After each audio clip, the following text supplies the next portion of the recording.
अस्सलामुअलैकुम, आप देख रहे हैं सुबह पाकिस्तान। मैं हूं आपकी मेजबान सलमा कौसर और मेरे साथ है मुकीत खान। और उम्मीद है आप सबकी ईद बहुत अच्छी चल रही होगी। हमारी अभी तक चल रही है, लेकिन जब काम पे वापस आए तो थोड़ा ये ऐसे फील आता है जैसे ईद खत्म हो गई हो, लेकिन अभी भी ईद का तीसरा दिन बाकी है। आते हुए आज मैंने देखा कुछ लोगों के अभी भी बकरे जो थे वो जिंदा फिर रहे थे। मैंने कहा यार ये वो लकी बकरे हैं जिन्हें जिंदगी और एक्स्ट्रा मिली है। सलमा, आपकी कैसी गुजरी? मेरी ईद बहुत अच्छी गुजरी अल्हम्दुलिल्लाह। और जैसे आपने बकरों के बारे में बताया तो मैंने देखा कल भी इधर मंडियां लगी हुई थी, तो थर्ड डे तक भी ऐसे होता है कि लोग बहुत से लोगों के पास जगह नहीं होती ना कि वो जानवर को रखें, तो वो जनाब सुबह सुबह जानवर खरीदते हैं तीसरे दिन भी और कुर्बानी कर देते हैं। एक अच्छी बात ये भी होती है कि पहले दिन ईद के बहुत ज्यादा महंगे होते हैं बकरे, ईद से पहले भी। हाँ। और लेकिन तीसरा दिन जो होता है ना वो लास्ट होता है, उसमें डिस्काउंटेड ज्यादा मिलते हैं, तो काफी लोग जो है वो तीसरे दिन भी प्रेफर करते हैं, क्योंकि जितनी आप पहले अमाउंट दे रहे थे उससे आधी अमाउंट में आपको बकरा मिल रहा होता है। मुझे लगता है मुकीत, मैंने और आपने लोगों को जितना डराया था कि कोविड बहुत ज्यादा फैल रहा है, लोगों ने थोड़ा सा एहतियात बरती और जाना जो है वो उन्होंने कम कर दिया है टोलियों की शक्ल में, इसीलिए अभी तक जानवर भी कुछ जिंदा घूमते फिरते नजर आ रहे हैं और कोविड के केसेस भी काफी हद तक कम हुए हैं। तकरीबन 2.47 जो है वो शरह हो गई है अभी तक, तो ये मेरा ख्याल है अच्छी बात है अगर कोविड केसेस में कमी आई है। बट डेली बेसिस पे 1% की जंप आ रही होती है, कभी हाँ। अप एंड प्लस माइनस हो रहा होता है, हाँ। तो उस पर ज्यादा काउंट नहीं करना। उस दिन भी हमने कहा था कि यार आप लोग थोड़ा सा कंट्रोल करें, और आप लोगों ने मुलाकात कम करनी, तो अगले दिन शराह कम थी, उससे अगले दिन बस फिर उसके बाद फिर लुटती, जब देखा तो फिर शराह बढ़ती जा रही थी। तो ख्याल करना है, छोटी सी भी परसेंटेज को आपने इजीली लेना। लोग कह रहे हैं कि ये वाला कोरोना की जो वेव है ये काफी हल्की और माइल्ड है, लेकिन माइल्ड तो है डेफिनेटली है, लेकिन उन लोगों से पूछें जिन्होंने अपनी जान इस पे गंवाई है। जो 2 लोगों की डेथ होती है हर रोज की जो हो रही है, तो मुझे नहीं लगता कि जिनकी डेथ हो रही है उन्हें कहीं से भी माइल्ड लग रहा है। तो अल्लाह सबको जिंदगी सेहत दे, बस ख्याल करके आप लोगों ने चलना है, क्योंकि ये ईद का मौका है, इसे किसी गम में नहीं कन्वर्ट करना आप लोगों ने। और मुकीत, एक और चीज जो हम अपने व्यूअर्स को बताना भूल रहे हैं वो है कोविड का नया वेरिएंट जिसका नाम है AB 2.75।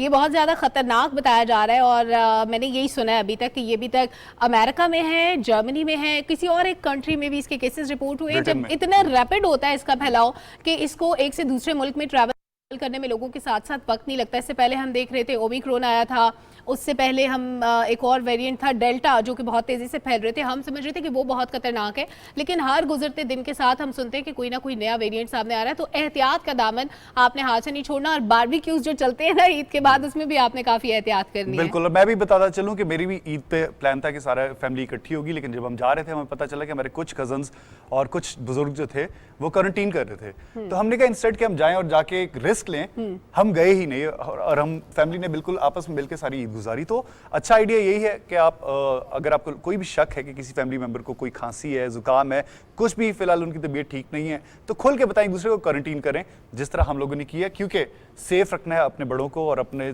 तमाम जानने वालों को। तो ये इस चीज़ का आप लोगों ने खुद ख्याल करना है। सेफ्टी मेजर्स का बहुत ज़्यादा आपने ख्याल रखना होता है। ईद उल अज़हा है, वज़ीर आज़म मोहम्मद शहबाज शरीफ ने भी जो है वो मुबारकबाद दी है ईद की सबको, तो उनकी तरफ से और पाकिस्तान टेलीविजन न्यूज़ की पूरी टीम की तरफ से भी एक बार फिर से अपने व्यूअर्स को मुबारक कह देते हैं। ईद के मौके पर बहुत से ऐसे लोग होते हैं, मेरे और मुकीत की तरह बहुत से ऐसे लोग हैं जिनकी छुट्टी नहीं होती, सिर्फ हम दोनों काम पे नहीं आते, और भी ऐसे लोग होते हैं जिसमें हमारे डॉक्टर्स होते हैं, पैरामेडिकल स्टाफ, हमारे फोर्सेस के जो लोग होते हैं वो भी इसी तरह से अपनी ड्यूटीज जो है वो अंजाम दे रहे होते हैं। तो कल मैं देख रही थी वज़ीर आज़म शहबाज शरीफ ने उनके लिए एक ट्वीट किया था, उन लोगों को खिराज तहसीन पेश किया जो लोग हमारी हिफाजत पे मामूर होते हैं, जिनका ताल्लुक हमारी हेल्थ फैसिलिटीज से होता है, या जिनका ताल्लुक इवन जो हमारा सैनिटेशन का अमला होता है, सिविल इंतजामिया होती है, वो सारे लोग काम कर रहे होते हैं। छोटी ईद हो, बड़ी हो, कोई भी हो, लेकिन उनकी ड्यूटीज दिन रात होती है, तो उनको उनकी एफर्ट्स को एक्नॉलेज करना हमारा भी फर्ज बनता है। बिल्कुल। हमारे जो गार्ड्स हैं उन्हें स्पेशली मैंने देखा कि वो उधर ही अपनी ड्यूटीज पे तैनात थे, कोई उन्होंने छुट्टी नहीं की। मैंने पूछा क्यों, तो कहते हैं सर हमारी छुट्टी किधर। तो बहुत एक बड़ी बात होती है कि आप इतने बड़े ओकेजन को अपनी फैमिली से दूर गुजारो जस्ट बिकॉज कि आप अपनी ड्यूटी करते रहो और लोगों की खिदमत करते रहो। तो उन सबको खिराज तहसीन पेश किया गया, और हमारी तरफ से भी खिराज तहसीन पेश करते हैं, और हम एक दूसरे को भी कि बड़ी मेहनती लोग हैं बहुत मेहनती लोग हैं। और मुकीत, आप कह रहे हैं कि छुट्टी,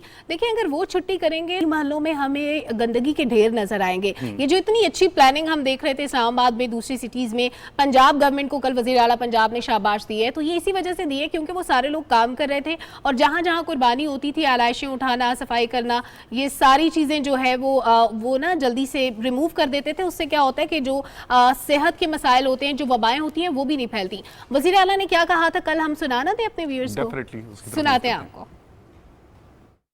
ईद के मुबारक दिन पे आलाइशों के हवाले से, सफाई के हवाले से पूरे सूबे में इंतज़ामिया मुतहरक हुई और सफाई सुथराई के बेहतरीन इंतज़ामात हुए। इस पे मैं इंतज़ामिया का शुक्रिया भी अदा करता हूँ और उनको शाबाश देता हूँ। और हमारी काविश है कि हम मेहनत करके, कोशिश करके पंजाब की आवाम को 2018 वाला सूबा लौटाएं। लाहौर फूलों का शहर है और लाहौर की खूबसूरतियों को लौटाएं। और इसी तरह साउथ में भी अपना जो है सफाई सुथराई के बेहतरीन इंतज़ामात हुए। तो इस पर मैं अल्लाह का शुक्र अदा करता हूँ और इंतज़ामिया को शाबाश देता हूँ। ये बात होती है जनाब, जब आप अपने लोगों की एफर्ट्स को एक्नॉलेज करते हैं तो आपको और अच्छे रिजल्ट्स मिलते हैं, लोग और ज़्यादा मेहनत से काम करते हैं। जैसे मैं और मुकीद, हमें जब प्रोड्यूसर साहब की आवाज़ आती है ना, शाबाश यू आर डूइंग गुड, तो हम और अच्छा करने की कोशिश करते हैं। इसी तरह से जो हम देख रहे हैं इंतज़ामिया की एफर्ट्स हैं उनको एक्नॉलेज किया गया है, बहुत अच्छी बात है। हर ईद पे इतने अच्छे इंतजाम होते हैं लेकिन हमेशा बेहतर से बेहतर किए जाने की कोशिश होती है। तो ये बड़ी अच्छी चीज़ थी कि वज़ीर आला हमजा शहबाज जो है उन्होंने अपने लोगों को जो उनकी एफर्ट्स थी उनको एक्नॉलेज किया है। जितनी जल्दी उन्होंने वेस्ट को मैनेज किया वो बहुत ज़बरदस्त था। लेकिन इन सारी चीज़ों के साथ साथ हम जितने मैस की बात कर रहे हैं कि वो इंतज़ामिया ने संभाल लिया, उसमें एक फैक्टर जो था वो मौसम भी था। सारे सूबों में, तकरीबन सारे ही शहरों में, हर जगह पे वक्फे वक्फे से बारिश हो रही थी। अब बारिश की वजह से कुछ जगहों पे तो बहुत तबाही थी, लेकिन जहाँ नहीं थी वहाँ पे क्या होता है कि जब वो जानवरों को ज़िबा किया जा रहा होता है तो खून फैल रहा होता है। फिर जब बारिश होती है तो बहुत ज़्यादा खराबियां पैदा होती हैं, वबा भी फूट सकती है, बीमारियां भी फैलती हैं, बड़े मसले मसाइल पैदा होते हैं। उधर काफी देर एक स्मेल भी रहती है, मतलब अगर वहाँ पे एलाइश पड़ी रहना तो काफी देर वहाँ पे एक स्मेल रहती है, तो उन चीजों से बच के रहना है। सेकेंडली, जब आप अपनी डिस्पोज ऑफ करते हैं एलाइशें जो होती हैं वो देख के करनी है, स्पेशली खास तौर पर जो लोग एयरपोर्ट्स के पास रहते हैं। इससे होता ही है कि जब एलाइशें पड़ी हुई होती हैं तो उसके पीछे परिंदे वगैरह आते हैं, और जो कि एयरक्राफ्ट्स के लिए बहुत एक खतरनाक चीज होती है। एक छोटी सी आपकी जो लापरवाही है ना, वो बहुत सारे लोगों की जान ले सकती है, क्योंकि एयरक्राफ्ट्स में जब ये परिंदे आते हैं तो वो पूरा प्लेन जो है वो खुदा ना खासा क्रैश करने की भी उसमें खतरा होता है। तो आप लोगों ने खुद ख्याल करना है, खासतौर पे वो लोग जो कि एयरपोर्ट के पास रह रहे हैं, अपने एलाइशों को अपने सही जगह पे जाके डिस्पोज ऑफ करना है, ताकि जहां से भी हमारी गवर्नमेंट के इदारे आके उसे साफ करते हैं उस जगह तक पहुंचाना आपका काम है। और पब्लिक अवेयरनेस मैसेज भी कल मैं देख रही थी पीएफ ने शेयर की है, इसी वजह से कि जो परिंदों के टकराने से हादसात होते हैं उसको अवॉइड करने के लिए आपको अच्छे तरीके से डिस्पोज ऑफ करना होता है। और जैसे मैं बारिशों की पहले भी बात करी थी मुकीद, तो बारिश से जितनी तबाही हमने बलूचिस्तान में देखी, जितने कराची में पानी जमा हुआ, लोगों को मुश्किलात पेश आई, मेरा ख्याल है ये बड़े तकलीफ दे मरहला होता है जब ईद का मौका है। बहुत से लोग मेरे और मुकीद की तरह अपनी फैमिलीज़ के साथ ईद एंजॉय कर रहे होते हैं, लेकिन वहीं पे बहुत से ऐसे लोग होते हैं बारिश से पानी जमा हो जाता है, किसी का कारोबार मुतासर होता है, किसी का घर जो है वो पानी की नज़र हो जाता है। बहुत से ऐसे लोग हैं जो बेघर भी हुए हैं, और इसके लिए वज़ीर आला के अलावा जो हमारे वज़ीर आज़म है शहबाज शरीफ, उन्होंने भी खुसूसी हिदायत जारी की हैं कि तमाम इदारे मिल के एफर्ट्स करें और जहाँ जहाँ पर डिस्ट्रक्शन हुई है वहाँ पर फौरी इमदाद को यकीनी बनाएं। और इवन उन्होंने वज़ीर आला सिंध जो है उनकी एफर्ट्स पे भरपूर एतमाद का इजहार करते हुए उन्होंने कहा कि मुझे यकीन है आप बहुत अच्छे तरीके से इस डिजास्टर को मैनेज करेंगे, क्योंकि कराची में लोगों को बड़े मसाइल हो रहे हैं बहुत ज़्यादा। एक स्पेल में 100 मिलीमीटर तक बारिश हो रही थी, तो ये बड़ा खौफनाक सी सूरत हाल थी, क्योंकि रेगुलर बेसिस पे इतनी बारिशें नहीं होती। बिल्कुल, ये भी मैं बोलता चलूं कि कराची जो है ना, या तो बिलो सी लेवल है या ऑन सी लेवल है, उसकी वजह से पानी जो है ना, जब एक दफा बारिश होती है तो वो वहीं पे टिका रहता है, कहीं फ्लो नहीं करता। इस्लामाबाद में जितनी भी ज्यादा बारिश हो, स्लोप्स हैं तो हम अबव सी लेवल भी हैं, तो बह के पानी निकल जाता है लिटरली आधे पौने घंटे के अंदर। इसमें आप लोगों का रोल ये कि जब भी आप कुछ अपना डिस्पोज ऑफ कर रहे हो गंद बला, मेक श्योर करें कि आप अपने प्लास्टिक के शॉपर की सड़कों पे ना फेंक रहे हो। वो ही गंद बला बारिश के साथ बह के जाके उन नालियों में फंसता है। मतलब गवर्नमेंट कोशिश करती है, सफाइयां करती है, लेकिन कितनी सफाइयां करती रहे, पूरी अपनी एफर्ट्स करी होती है। इसमें आपका भी आधी एफर्ट चाहिए कि अगर आप गंद कम फैलाएं तो गवर्नमेंट के लिए भी आसान होगा, आप लोगों के लिए ये चीज आसान बनाना। और अभी तो प्री मानसून बारिश है, अगले महीने जाके प्रॉपर कराची में बारिश आने वाली, पूरे पाकिस्तान में और ज्यादा बारिश होगी। ये प्रॉपर बारिशें चल रही है, मेरा ख्याल है। और प्रेडिक्शंस ले लेते हैं, हमारे साथ चीफ मेट्रोलॉजिस्ट डॉक्टर सरदार सरफराज साहब मौजूद हैं। डॉक्टर साहब बहुत शुक्रिया, कैसे हैं आप, खैरियत से हैं? जी अल्लाह का शुक्र है जी, वालेकुम सलाम।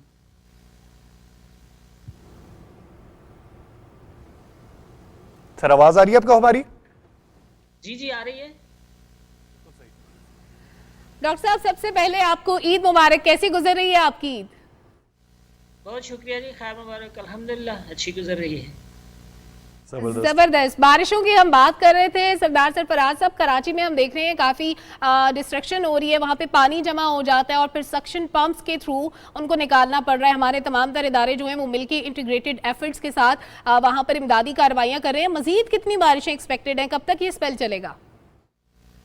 देखिए, जो हैवी रेन वाला स्पेल था वो तो तकरीबन सबसाइड हो गया। कल दोपहर तक 11-12 बजे तक हुई, उसके बाद इक्का दुक्का जगहों पर हुई। उसके बाद तो अभी तक ख़ास ऐसी बारिश रिपोर्ट नहीं हुई है कहीं से भी कराची से। तो आज का दिन और कल का दिन निस्बतन पुरसुकून है, कोई इतनी तेज़ बारिश नहीं है, हल्की फुल्की हो सकती है बूंदाबांदी या हल्की बारिश कराची में। अलबत्ता उधर इंटीरियर सिंध में थरपारकर साइड पे, उमरकोट साइड पे इक्का दुक्का जगहों पे हो सकती है रेन थंडरस्टॉर्म। तो परसों से ज़्यादा बारिश का दोबारा से इम्कान लग रहा है। 14 जुलाई से एक और लो प्रेशर सिस्टम भारत से, वस्ती भारत से और फिर राजस्थान से होता हुआ हमारे एरिया में दाखिल हो जाएगा, इम्कान यही है। तो उसके नतीजे में फिर अच्छी तेज़ बारिशें दोबारा से मुतवक्के हैं। 14 से लेकर ये 17 तक या 18 तक प्रिवेल करेगा। सर मैं ये भी पूछना चाहूँगा आपसे कि जनरली जो है हब्स भी बहुत ज़्यादा बढ़ रही है और ये इस दफ़ा जो मानसून है, कुछ लोग कह रहे हैं कि प्री मानसून बारिशें हैं। क्या ये प्री मानसून है या मानसून इस दफ़ा जल्दी स्टार्ट हो गया है और क्या ये सिलसिला आगे तक चलता रहेगा अगस्त तक, या ये बस होके ख़त्म हो जाएंगी? नहीं, मानसून है, प्रॉपर मानसून की बारिश इस दफ़ा। वैसे तो आपको पता है कि मानसून अमूमन जुलाई के पहले हफ्ते के आखिर में यानी 5-7 जुलाई तक पाकिस्तान में स्टार्ट हुआ करता था, लेकिन इस दफ़ा 30 जून की रात से जो बारिश हुई थी शुमाल में, इस्लामाबाद और दूसरे मुल्का उससे ऊपर के इलाकों में, तो वही तब से मानसून एक तरह से स्टार्ट हो गया है और इस वक्त काफ़ी एक्टिव फेज़ में है मानसून। और उसकी जो एक नॉर्मल एक्सिस होती है पाकिस्तान से लेकर आप इंडिया से होते हुए बे ऑफ बंगाल तक की एक लाइन या एक्सिस ड्रा जब हम करते हैं, तो वो एक्सिस अपनी जो नॉर्मल उसकी पोजीशन होती है उससे थोड़ा सा साउथवर्ड टिल्टेड है और इसी वजह से साउथ में ज़्यादा बारिशें हुई हैं इस पूरे पिछले स्पेल में, सिंध में और ख़ासकर बलूचिस्तान के मशरक़ी हिस्सों में और जनूबी हिस्सों में। तो उसकी वजह ये है कि मानसून एक्टिव फेज़ में चल रहा है और ये मेरे ख्याल में जुलाई के ज़्यादातर दिनों में बारिशें हैं। अगले जो आने वाले दिन हैं उनमें भी ऐसा ही लग रहा है। कोई बीच में कोई 1-2-3 दिन का, तो कोई 2-3 दिन का गैप हो सकता है या ब्रेक हो सकती है। अदरवाइज़ जुलाई पूरा ही वेट ही जाएगा होपफुली। और फिर अगस्त का पहला हाफ जो है उस तक ये एक तरह से या कम से कम 10 अगस्त तक ऑन एंड ऑफ ये स्पेल चलते रहेंगे, कभी मॉडरेट और कभी हैवी। डॉक्टर साहब 10 अगस्त तक आपने कहा कि स्पेल चलते रहेंगे। हमारे लिए तो मौसम खुशगवार हो जाता है इस्लामाबाद वालों के लिए, लेकिन कराची वाले बेचारे बड़ा सफ़र कर रहे हैं। हमारे बहन भाई जो वहाँ पर है, जिन इलाकों में पानी जमा होता है, आप भी कल आपने भी जिक्र किया कि एक स्पेल में बहुत ज़्यादा बारिश हो जाती है जिसको मैनेज करना मुश्किल हो जाता है। इदारों की जो इंटीग्रेशन होती है वो किस तरह से होती है, अगर आप हमारे नाज़रीन के साथ शेयर करें कि आपकी तरफ से एडवाइजरी शेयर होती है, उसके बाद NDM में किस तरह से कोलैबोरेट करता है, बाकी इदारे जो सिविल इंतज़ामिया होती है मिलकर किस तरह से इन हालात को मैनेज करते हैं? जी देखिए, जो जैसे अब हम 14 की बात कर रहे हैं, इसी तरह पिछले स्पेल में भी ये हुआ था कि 3 या 4 से शुरू होना था। तो एक्चुअली बड़ा प्रोलॉन्ग स्पेल था ये, 4 जुलाई से शुरू हुआ और देखिए कल 11 जुलाई तक यानी तकरीबन 7 दिन चलता रहा। किसी दिन भी वक्फा नहीं हुआ और हर दिन ही बारिश रिकॉर्ड होती रही। और ख़ासकर 10 और 11 की जो दरमियानी रात थी और फिर 11 की सुबह, ये बहुत तेज़ स्पेल था। उसमें एक ही स्पेल में यानी 3 घंटे में 100 मिलीमीटर, बेशतर जगहों में 100 मिलीमीटर से ज़्यादा बारिश रिपोर्ट हुई। तो इतनी ज़्यादा बारिश का पड़ जाना थोड़े वक्त में, और फिर कराची जैसे शहर में जहाँ ड्रेनेज का इतना कोई बहुत अच्छा निज़ाम नहीं है, तो बड़ा मुश्किल होता है। तो हमारी एडवाइजरी या वार्निंग सबसे पहले PDMA को जाती है और PDMA फिर आगे जितने भी उनके DCs हैं डिस्ट्रिक्ट या DDMAs हैं पूरे सूबे के, उनको फ़ौरन ही वो इशू मतलब द मोमेंट हमारी एडवाइजरी या फोरकास्ट उनके पास जाती है तो वो आगे उसी को डिसेमिनेट कर देते हैं और उसके मुताबिक इंस्ट्रक्शंस दे देते हैं। तो कोऑर्डिनेशन या इंटीग्रेशन बड़ी अच्छी है इदारों की, लेकिन ये ज़रूर है कि इतनी जैसे कहते हैं ना बहुत हैवी स्पेल जो होता है, वेरी हैवी, बल्कि कई जगहों पर तो एक्सट्रीमली हैवी उस रेंज में चला गया, तो उसको इमीडिएटली मैनेज करना मुश्किल होता है। और इसमें बहुत अच्छा काम किया उन्होंने कि गुज़श्ता रात तक यानी बेशतर शहर की बेशतर जगह जो थी, ख़ासकर नाज़िमाबाद और इधर डिफेंस के कुछ इलाके क्लिफ्टन साइड पे, ये क्लियर हो गए थे, पानी से क्लियर कर दिए थे। और उम्मीद है कि आज का और कल का जो दिन का जो एक तरह से कोई ऐसा हैवी स्पेल नहीं है, कोई ब्रेक है, तो इसमें इंशाल्लाह हो जाएगा बकिया काम भी। लेकिन ये कि अगले स्पेल के लिए अब तैयार रहना पड़ेगा। बिल्कुल अगले ठीक। स्पेल के लिए भी बिल्कुल तैयारी होनी चाहिए। डॉक्टर साहब, जो कराची के नाले हैं, अगर हम उनकी बात कर लें, गुज्जर नाला, औरंगी, महमूदाबाद, वहाँ पर हम देखते हैं कि थोड़ी सी ज़्यादा बारिश होती है तो तुगयानी का खतरा होता है। आसपास की जो आबादी है उनको महफूज मकामात पे मुंतकिल करना पड़ता है। अभी तक तो हालात मैनेज किए जा रहे हैं, क्या आने वाले दिनों में आपको लगता है कि मजीद यहाँ पर मसाइल हो सकते हैं इनके करीब जो आबादियाँ, ताकि वो अपने लिए कोई सेफ साइड सोच लें पहले से, या गवर्नमेंट को इवन हेल्प हो जाए? देखिए, जो आने वाला स्पेल है ये भी खासा तेज़ स्पेल है। अभी तक तो जो फोरकास्ट क्लाइमेट मॉडल्स हैं वो यही शो कर रहे हैं कि वो लो प्रेशर एरिया डायरेक्ट पूरे सिंध को एक तरह से अपनी सदरन सिंध और फिर अरेबियन सी, और पहले भी हमने देखा कि अरेबियन सी पे जब वो 2-3 दिन सिस्टम एक तरह से स्टेशनरी रहा तो उसी वजह से बहुत ज़्यादा बारिशें हुई। और ज़ाहिर है नीचे बिल्कुल कराची के साउथ में या साउथ ईस्ट में जब सिस्टम अरेबियन सी और इंडियन राजस्थान वगैरह को कवर करते हुए, सदरन सिंध को कवर करते हुए स्टैगनेंट सा हो जाता है तो फिर ज़्यादा बारिश पड़ती है। तो इसमें इस आने वाले सिस्टम में भी यही है। तो ये जो वल्नरेबल पॉइंट्स आपने नाम लिया, गुजर नाला और दूसरे महमूदाबाद की तरफ है एक नाला, और उधर कोरंगी की तरफ, इसी तरह कोरंगी की तरफ नदी का जो पानी असल में हिल टोरेंट्स होती है जो उधर से सुपर हाईवे की तरफ से पीछे से जो थड्डो डैम, लट डैम, और असल में कीरथर की तरफ से एक तरह से ना पानी होता उन टोरेंट्स के ज़रिए वहाँ भी बहुत मुसलसल स्पेल चल रहा है, तो वो भी आ जाता है। तो उसको मैनेज करना वाकई बड़ा टास्क है, और उम्मीद है कि इंशाल्लाह बेहतर तरीके से काम होगा। डॉक्टर साहब, मैं जानना चाहूंगा कि काश्तकारों के लिए क्या पैगाम है, क्योंकि पहले काफी एक ड्राई स्पेल आया था जिसमें बिल्कुल कोई बारिशें नहीं थी। क्या ये बारिशें फायदेमंद है या नुकसानदेह ज्यादा साबित हो सकती है उनके लिए? इसमें देखिए, जो हैवी स्पेल होता है तो उस दौरान में जब मतलब मुसलसल चल रहा होता है, जैसे ये पिछले 5-7 दिन चला है, तो सिंध के जो फार्मर्स हैं उनके बाद लोगों के फ़ोन हमें आते रहते हैं, तो वो पूछते हैं कि जी कि बारिश कब थमेगी। ख़ासकर जो काटन की और खजूर के फल, खजूर का फल और काटन की जो फसल होती है उसके लिए ज़्यादा बारिशें नुकसानदेह होती हैं। अलबत्ता चावल के लिए अच्छी होती हैं। तो उसमें ये है कि हम उनको फिर बताते हैं कि जी इस दौरान ये 2 से 3 दिन 4 दिन लगातार स्पेल चलेगा, इस दौरान आप अपनी फसलों पे स्प्रे ना करें, और इसी तरह से नहरों से जो पानी छोड़ना होता है उसको ना छोड़ें, क्योंकि ऑलरेडी ऊपर से इतना पानी बारिश की सूरत में आ रहा होता है।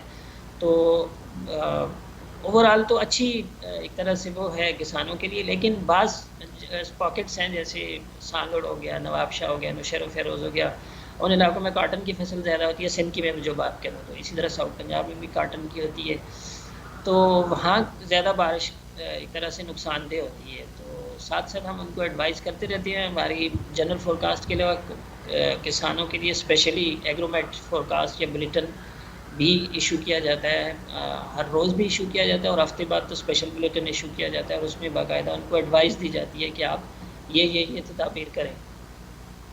डॉक्टर साहब, एक और आखिरी चीज जो जानना चाहेंगे कि डैम्स की जो पानी की सतह थी जो कि बिल्कुल बिलो जो उनका अलार्मिंग लेवल था उससे नीचे हुई हुई थी, उसमें कोई फर्क पड़ा है? ओवरऑल हमें कोई इसका फायदा हुआ है इन बारिशों का?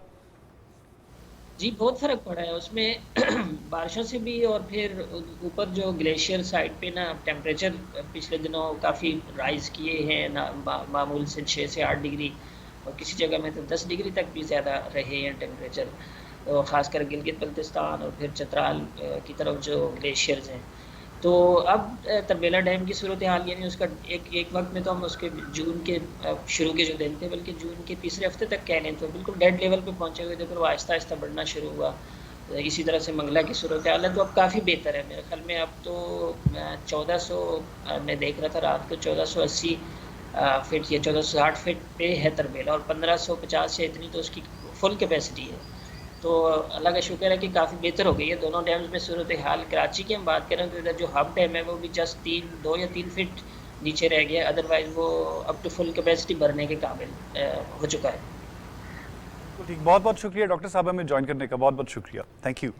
बहुत अच्छे तरीके से डॉक्टर साहब ने बता दिया आने वाले दिनों में एडवाइजरी क्या है लोगों के लिए, स्पेशली कराची के शहरियों के लिए क्या क्या इंतजामात होने चाहिए। उसके अलावा मुल्क के बाकी हिस्सों में उन्होंने बताया कि बहुत हैवी स्पेल्स आने वाले हैं और 10 अगस्त तक ये सिलसिला चलेगा, तो एहतियाती तदाबीर आपने खुद इख्तियार करनी है। और तमाम तर जो एहतियाती तदाबीर हैं जब हम उनकी बात करते हैं तो कोरोना के बारे में तो हम पहले ही बता चुके हैं कि क्या एडवाइजरी है, लेकिन जहाँ पर मौसम की सूरत हाल हमें मुतासर करती है, वहीं पे बहुत से और भी फैक्टर्स होते हैं जो हमें मुतासर कर रहे होते हैं, और बहुत सी ऐसी परेशानियाँ जिनका हम सामना करते हैं उनको एड्रेस किया है पाकिस्तान के जो मुस्तकिल मंदूब हैं अक़वाम मुत्तहिदा में, मुनीर अकरम साहब। उन्होंने अक़वाम मुत्तहिदा में जनरल असेंबली में उन्होंने खिताब किया है और कहा है कि एक जो डेवलपिंग कंट्रीज़ हैं उनके लिए एक प्रॉपर प्लान होना चाहिए, क्योंकि जब कोविड भी है, मौसमियाती तब्दीलियां भी हैं, तो डेवलपिंग फेज़ में कंट्रीज़ होती हैं मुखीफ, वो बहुत ज़्यादा मुतासिर होती हैं, उनको ज़्यादा परेशानी होती है, क्योंकि अभी वो तरक्की का सफ़र कर रहे होते हैं, वो अपनी मंजिल पे भी पहुंचे नहीं होते। मतलब वो कोई बहुत बड़ी मईशतें नहीं होती, वहाँ पर बहुत ज़्यादा वसाइल नहीं होते,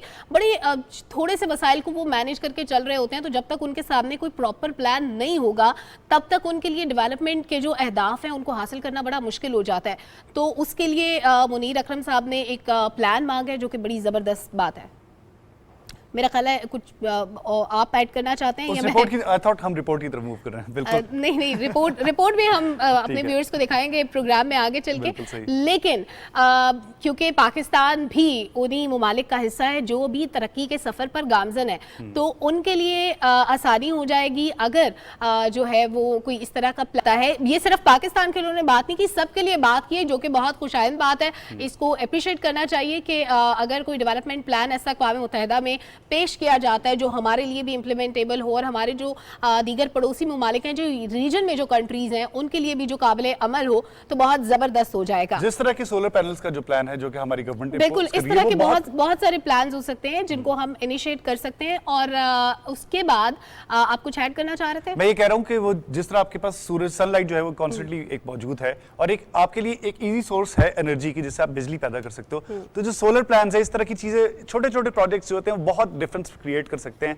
आपकी इकोनॉमी में, आपके रिसोर्सेज पे, कि जो कुछ आपके पास है आप उसी को स्मार्टली यूज करो। एक स्मार्टली आपने लेके चलना है कि जो चीज आपके पास है आप उसे किस तरह उसकी प्रोडक्टिविटी बढ़ा सकते हो। तो अगर आप इन प्लान्स पे चलें तो आपका ही फायदा, और ये बहुत अच्छी एडवाइस है हमारे गवर्नमेंट ने जो ये इनिशिएट किए हैं इस तरह के सारे प्रोजेक्ट्स। बिल्कुल मुकीत, लेकिन एक और अच्छी बात क्या होती है कि एक मुल्क चाहे वो डेवलप्ड हो, चाहे वो अभी डेवलपिंग फेज में हो, लेकिन एक मुल्क की आबादी के अंदर सोचो अगर लाखों लोग आ जाएं और वो लाखों लोग बड़े अच्छे तरीके से खा भी रहे हों, रह भी रहे हों, उनके लिए हर तरह की सहूलियात हो, तो कितनी ज़बरदस्त बात होती है। और ऐसा होता है हमेशा सऊदी अरब में, हर साल जब लोग हज के लिए जाते हैं, या इवन उम्रे के लिए भी जब लाखों हजारों की तादाद में लोग वहां पर जाते हैं, इतने खूबसूरत और ज़बरदस्त इंतजामात होते हैं कि बंदे का दिल करता है कि वो बाकी की ज़िंदगी वहीं गुजारे और वापस ना आए।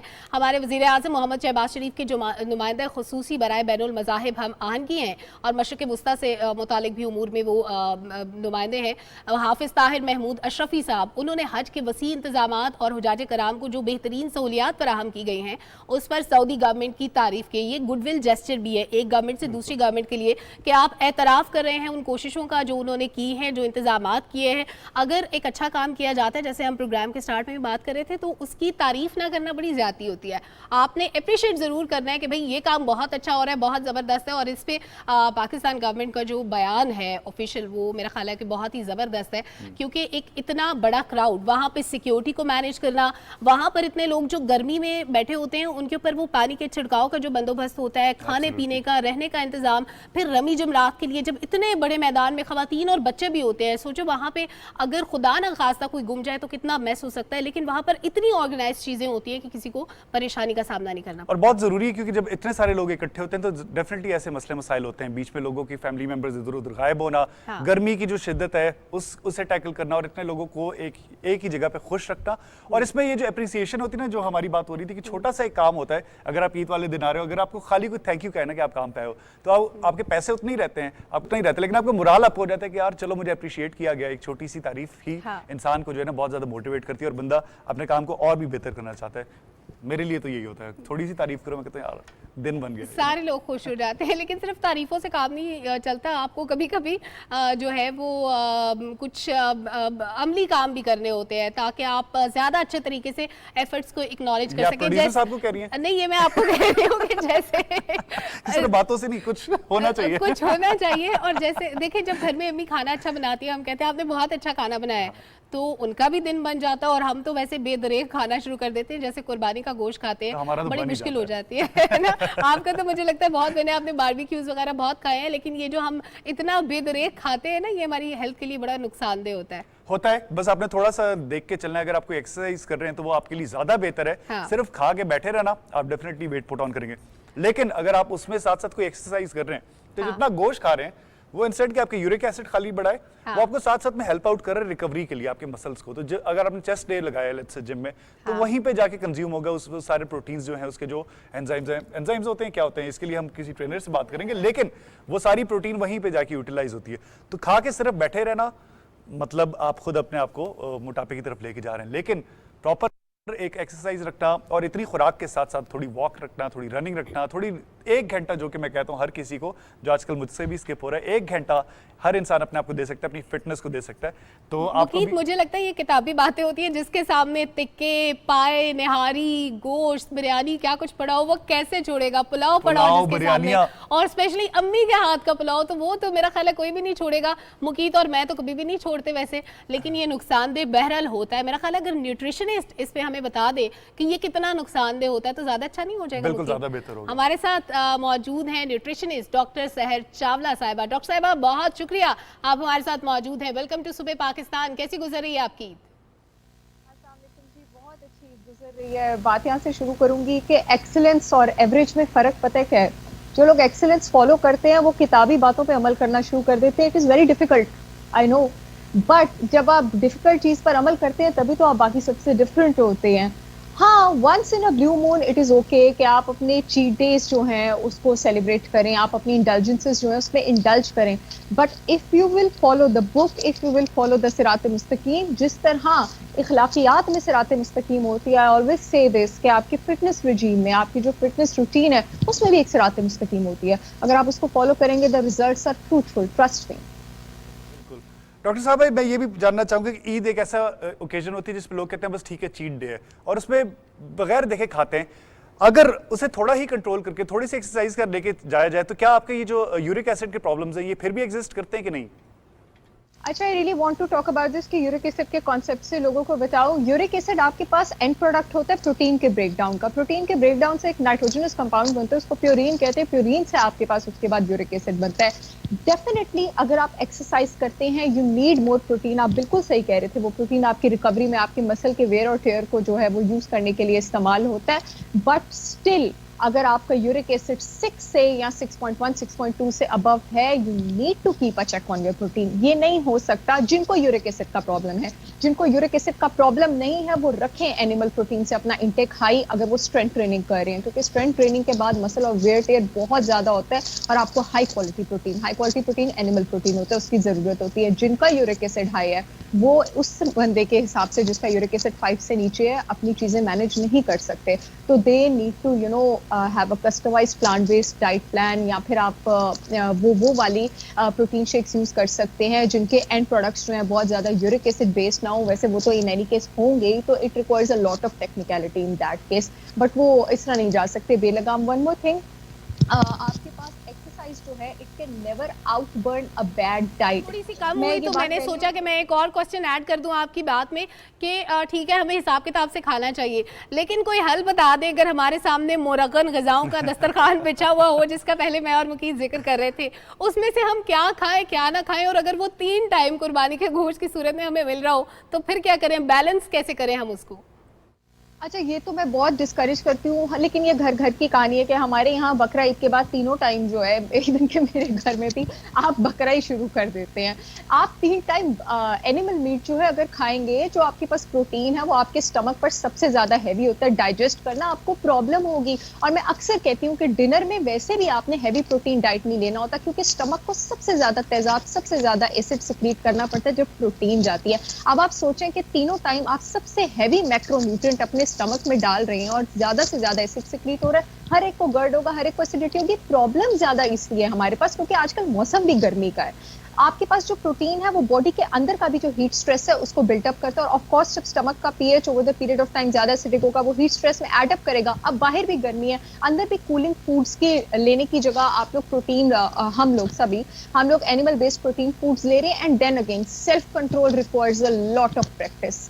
सेल्फ कंट्रोल इज खाने को देख के अम्मी के हाथ की यस बिरयानी और वगैरह इन सब चीज़ों, it requires a lot of practice. लेकिन कोशिश करें कि ईद के दिन में अपने चीट डे 1 या 2 दिन से ऊपर ना लेके जाएं और एक टाइम पर चीट मील करें। उस दिन भी मैं एक चैनल पे बात कर रही थी कि चाहे ईद भी है आपके पास, आप डिनर 7 बजे के बाद ना करें, क्योंकि अब आपने कलेजियों वाला नाश्ता भी किया हुआ है, उसके बाद दोपहर को घर में पुलाव भी बना है, अब राने भी रोस्ट होके आ रही है, रात को भी अगर 7 बजे के बाद आप खाएंगे, आप नोट करें टिपिकल पैटर्न है। हर बड़ी ईद के बाद हमारे पास सरकारी अस्पतालों में लाइन लग जाती है हैजे के मरीजों की, कॉलरा के मरीजों की, गैस्ट्राइटिस के मरीजों की। कोइंसिडेंस तो नहीं हो सकता ना, हम लोग खुद अपने आप को जो है वो बेलगाम छोड़ देते हैं। देन अगेन कुकिंग मेथड्स आपके पास बड़ा इंपॉर्टेंट रोल प्ले करते हैं। There are certain cooking methods जो कूलिंग होते हैं, सर्टेन कुकिंग मेथड्स जो हीटिंग होते हैं। आपके पास जो स्टीमिंग है, जो बेकिंग है, जो बॉइलिंग है, वो कूलिंग कुकिंग मेथड है, यानी प्रोटीन की तासीर गर्म है तो उसको जरा बैलेंस करने में हेल्प करेगा। बारबेक्यू के बारे में एक बहुत बड़ी मिथ है, बारबेक्यू को लोग समझते हैं कि it is actually very healthy.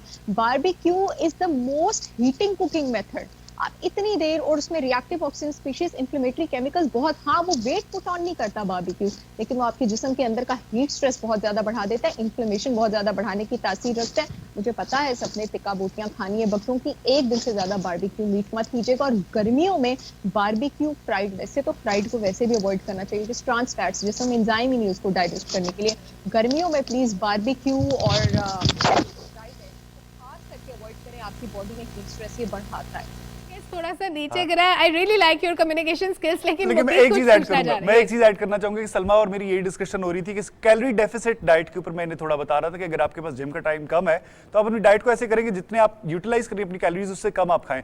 इसमें थोड़ा सा सलमा को एक्सप्लेन करेंगे कि कह रही थी उसमें वेट लॉस कैसे जरूरी होता है और किस तरह हो जाता है। फिर मैंने बताया कि अगर ब्राउन ब्रेड इस्तेमाल करें तो आपकी बॉडी ज्यादा टाइम लगाती है उसे डाइजेस्ट करने में, जिसकी वजह से आप बैठे बिठाए उसमें कैलोरी ज्यादा बर्न कर रहे होते हो just to digest that food. ये भी आधे डॉक्टर हो चुके हैं। नहीं, मतलब फिटनेस के ऊपर मुझे थोड़ा बहुत पता है, तो मैं चाह रहा था कि आप हमारे नाजरीन को थोड़ा एक्सप्लेन करें ताकि उन्हें भी कैलोरी डेफिसिट डाइट के बारे में थोड़ा पता चले।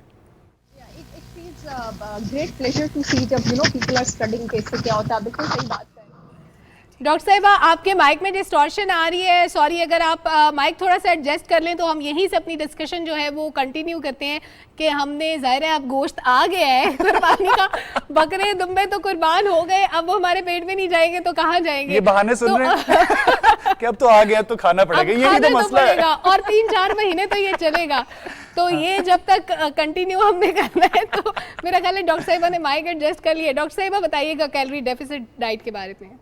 अच्छा, कैलोरी डेफिसिट डाइट एक होती है आपके पास VLCD, very low calorie deficit diet, जो आपके पास डाइट होती है 800 कैलोरीज और 800 कैलोरीज से नीचे। वो वाली डाइट मैं किसी को भी रिकमेंड नहीं करती, चाहे आप वर्कआउट भी करें मैं तो भी रिकमेंड नहीं करती। उससे होता क्या है? उससे होता ये है कि आप आहिस्ता आहिस्ता जो है लेप्टिन रेजिस्टेंट हो जाते हैं, और जब आप लेप्टिन रेजिस्टेंट हो जाते हैं तो आप in any case weight loss करना छोड़ देते हैं।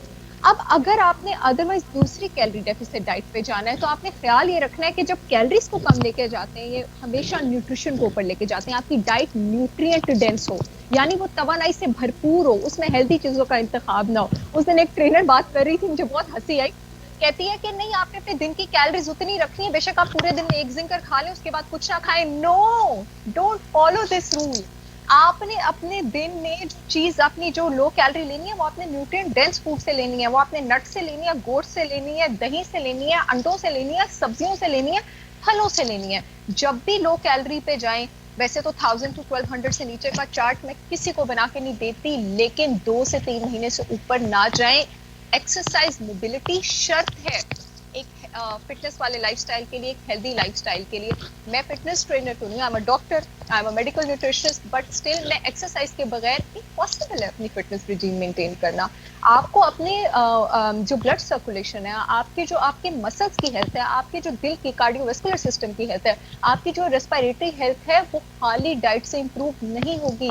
वर्जिश should be a part of everyone's life, unless and until खुदा ना खास्ता यू नॉट अ हैंडीकैप, आप मजूर नहीं है तो आपके पास डाइट से आप इसको रिप्लेस नहीं कर सकते। एक्सरसाइज को कॉम्पनसेट करने की कोशिश कर सकते हैं, लेकिन आप फिट तभी होंगे हर तरह से जब जिंदगी में मोबिलिटी भी होगी और जिंदगी में अच्छी डाइट भी होगी। This is so important. अच्छा डॉक्टर साहिबा, हमने आपकी बात मान ली, हमने गोश्त नहीं खाना बहुत ज्यादा, लेकिन क्या हम उसको फ्रीज करके रख सकते हैं 3-4 महीने के लिए? उसकी न्यूट्रिशन कम तो नहीं होंगे? मतलब खा के रहेंगी, ये आपने वादा किया जाने नहीं देती।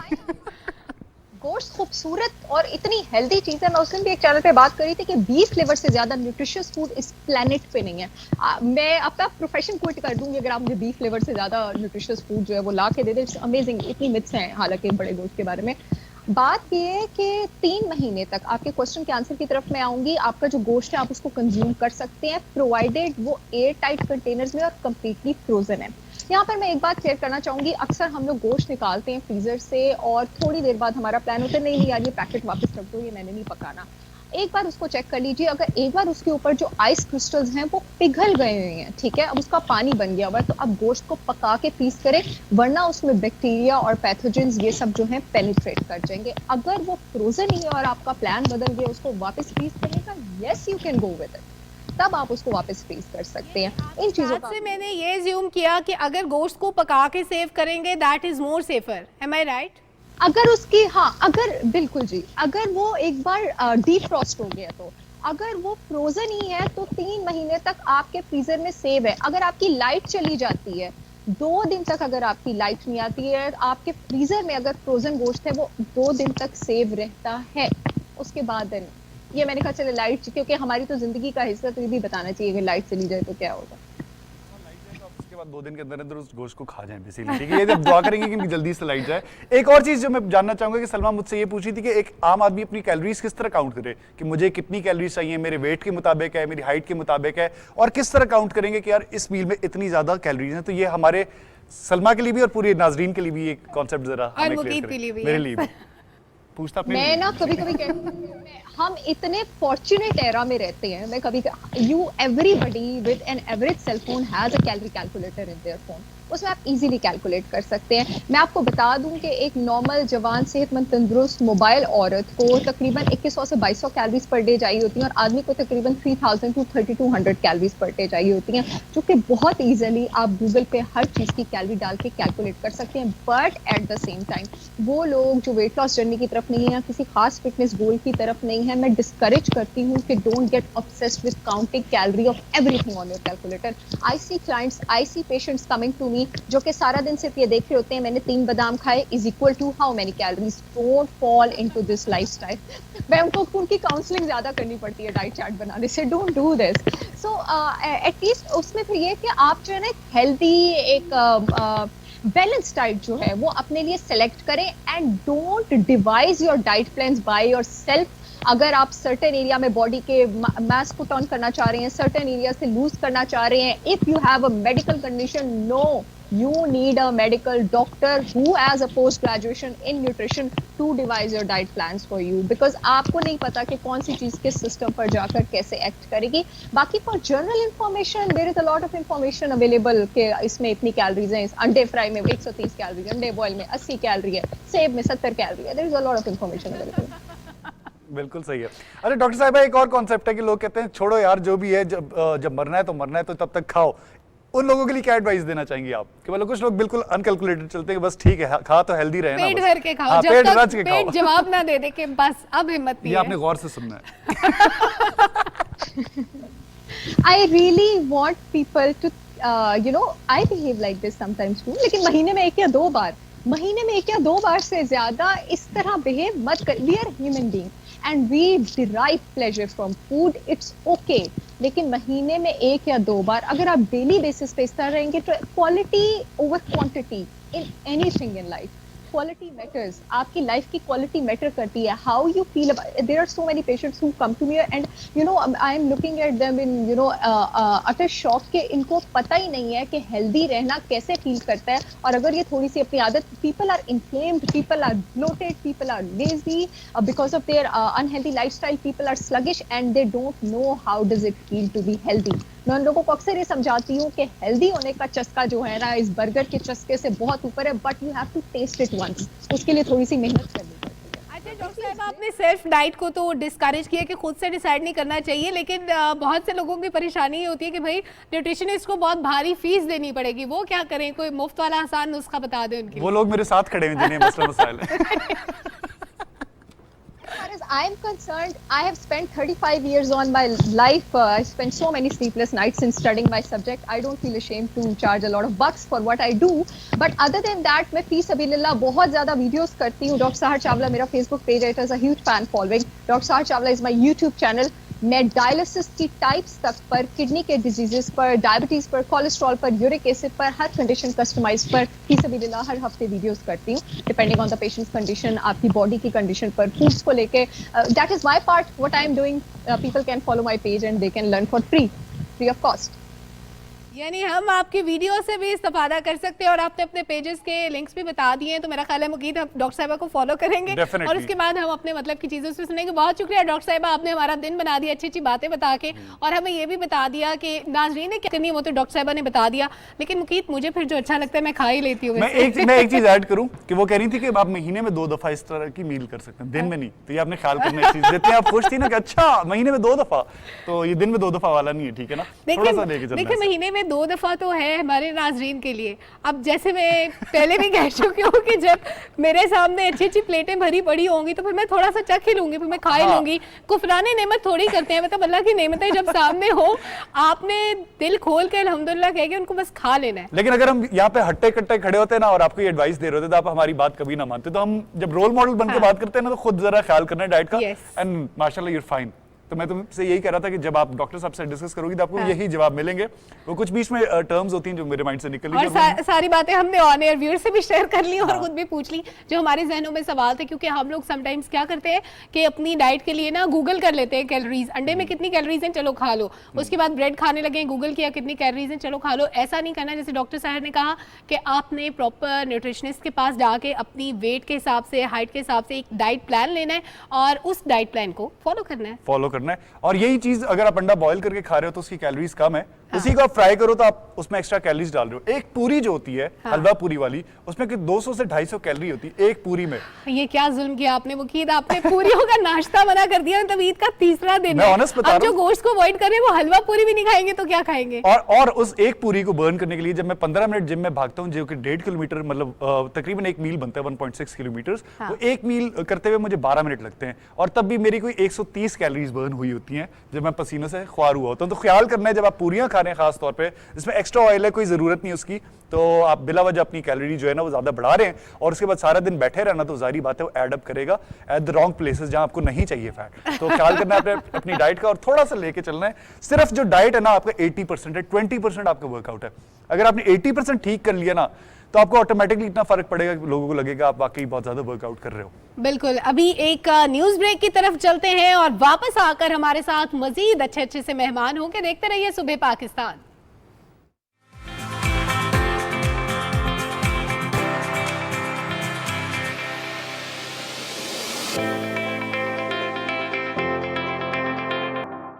Alright ji, welcome back to Subah Pakistan. मैं मुकीद खान और सलमा से मेरी ये डिस्कशन हो रही थी पॉपुलेशन के ऊपर कि जब से ईद की छुट्टियां आई हैं ना तो इस्लामाबाद कुछ खाली खाली लगे. उससे हमने रियलाइज किया कि कितनी पॉपुलेशन है जो कि इस्लामाबाद में बढ़ती चली गई, गाड़ियां बढ़ती चली गई हैं.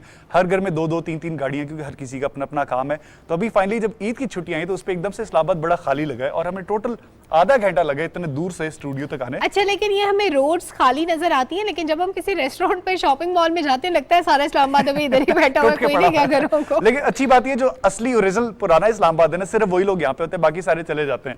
जिससे मुझे ये अंदाजा होता है कि मेरे जितने मोस्टली मेजोरिटी इस्लामाबाद में दोस्त हैं वो हैं पक्के इस्लामाबादी ही बेसिकली. बाद में काफी ज्यादा पॉपुलेशन बढ़ी और लोग आना शुरू हुए और मूव इन करना शुरू हुए. तो इतने ज्यादा हर घर में, मैं वही नोटिस कर रहा था कि हर घर में 2-2, 3-3 गाड़ियां. क्यों?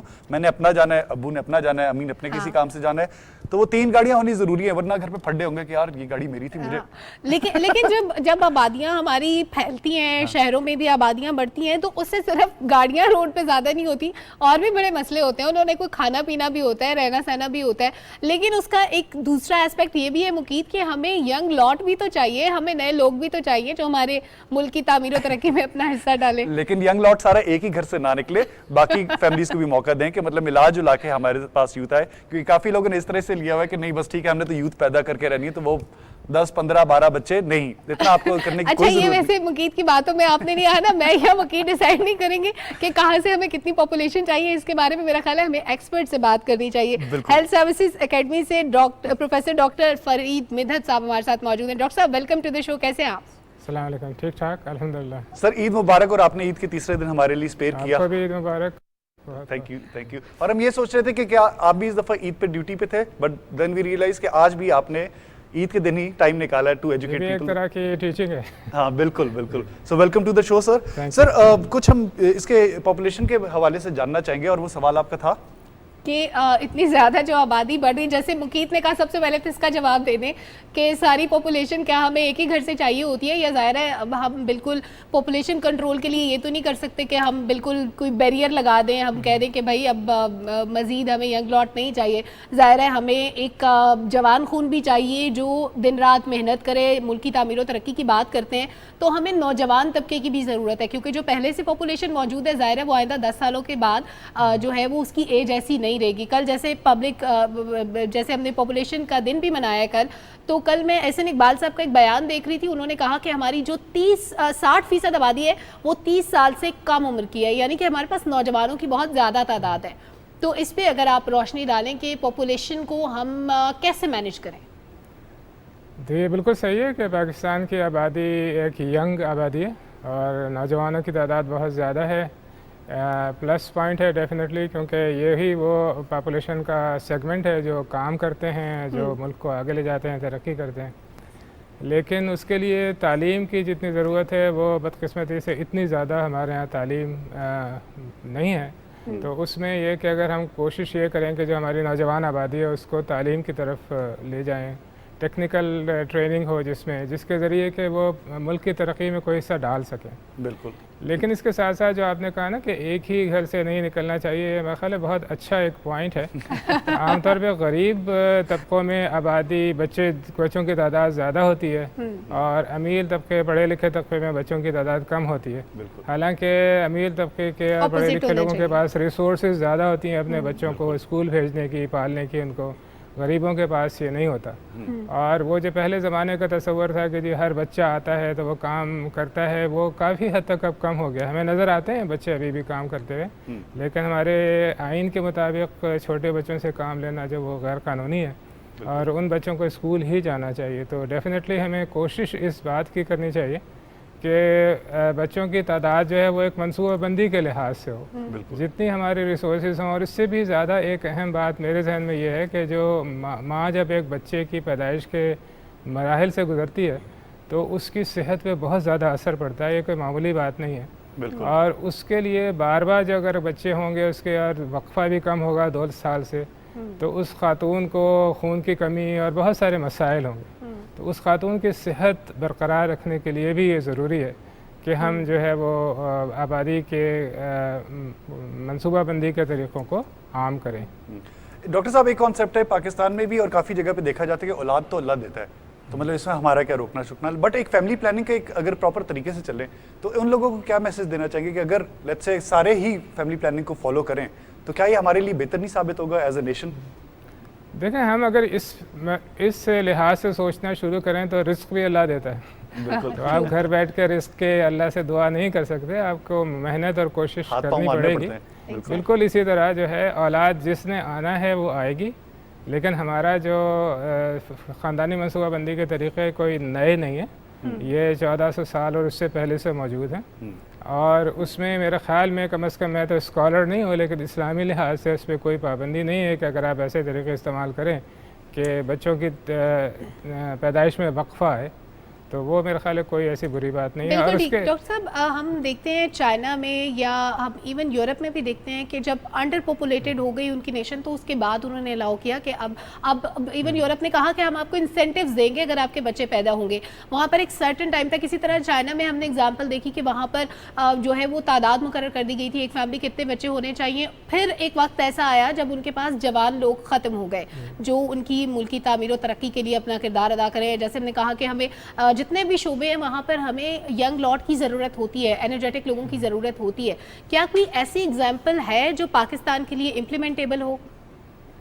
जी, ये दोनों जो एग्जाम्पल्स हैं ये एक्सट्रीम्स हैं और इसके लिए जो है ना वो आम तौर पे जो हम जो मतलब डेमोग्राफर्स जो कहते हैं वो ये है कि एक हमारे पास लेवल होता है बच्चों का जो हम रिप्लेसमेंट लेवल फर्टिलिटी कहते हैं। हम ये कहते हैं कि एक माँ और एक बाप, एक खातून और एक मर्द, उनके अगर 2 बच्चे होंगे तो वो 2 बच्चे उनको ज़िंदगी में रिप्लेस करेंगे, तो इसलिए हम इसको रिप्लेसमेंट लेवल फर्टिलिटी कहते हैं। तो 2 बच्चों का जो आइडिया है, और चूँकि बहुत सारे ऐसे जोड़े होंगे जिनके बच्चे नहीं होंगे, तो अगर मतलब कि एवरेज अगर आप लें कि 2.1 पर वुमेन बच्चे हों तो इसको हम रिप्लेसमेंट लेवल फर्टिलिटी कहते हैं।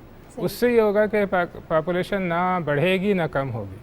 लेकिन चाइना ने जैसे किया कि एक तो उन्होंने 1 चाइल्ड पॉलिसी इख्तियार की और इसके बाद उन्होंने जो है वो बहुत कोर्सिव तरीके से उसको इन्फोर्स किया, तो उसका नतीजा अब ये है कि वहाँ पे जो है ना जवानों की, अब जब ये जवान जो बुढ़ापे में जाएंगे तो जवानों की तादाद बूढ़ों की निस्बत कम हो जाएगी। बिल्कुल। तो वही बात हो जाएगी कि वो एक दूसरी एक्सट्रीम चली जाएगी। यूरोप में एक बच्चों को मतलब शादी के से दूरी और उनके सोशल फैब्रिक में जो चेंजेस आए उसकी वजह से वहाँ पे वो बच्चों की जिम्मेदारियाँ संभालना नहीं चाहते वो लोग। सही। तो इस लिहाज से जो है वहाँ तो हमें इन दोनों एक्सट्रीम्स को अवॉइड करना है। और अच्छा डॉक्टर साहब, जो वसाइल होते हैं किसी भी मुल्क के, उनके साथ आबादी को मैनेज करना बड़ा ज़रूरी होता है।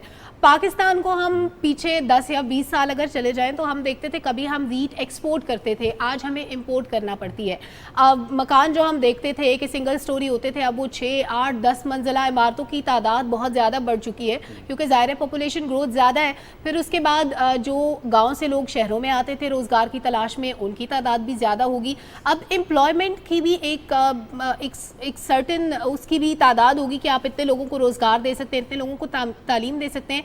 जब उससे आबादी बढ़ जाती है, उस आबादी की मैनेजमेंट कैसे होगी उसके लिए, या अगर आप किसी दूसरे मुल्क की एग्जांपल कोट कर सकें कि ये मुल्क जो है यहाँ पर बड़ा अच्छा आबादी और वसाइल को मैनेज किया गया है।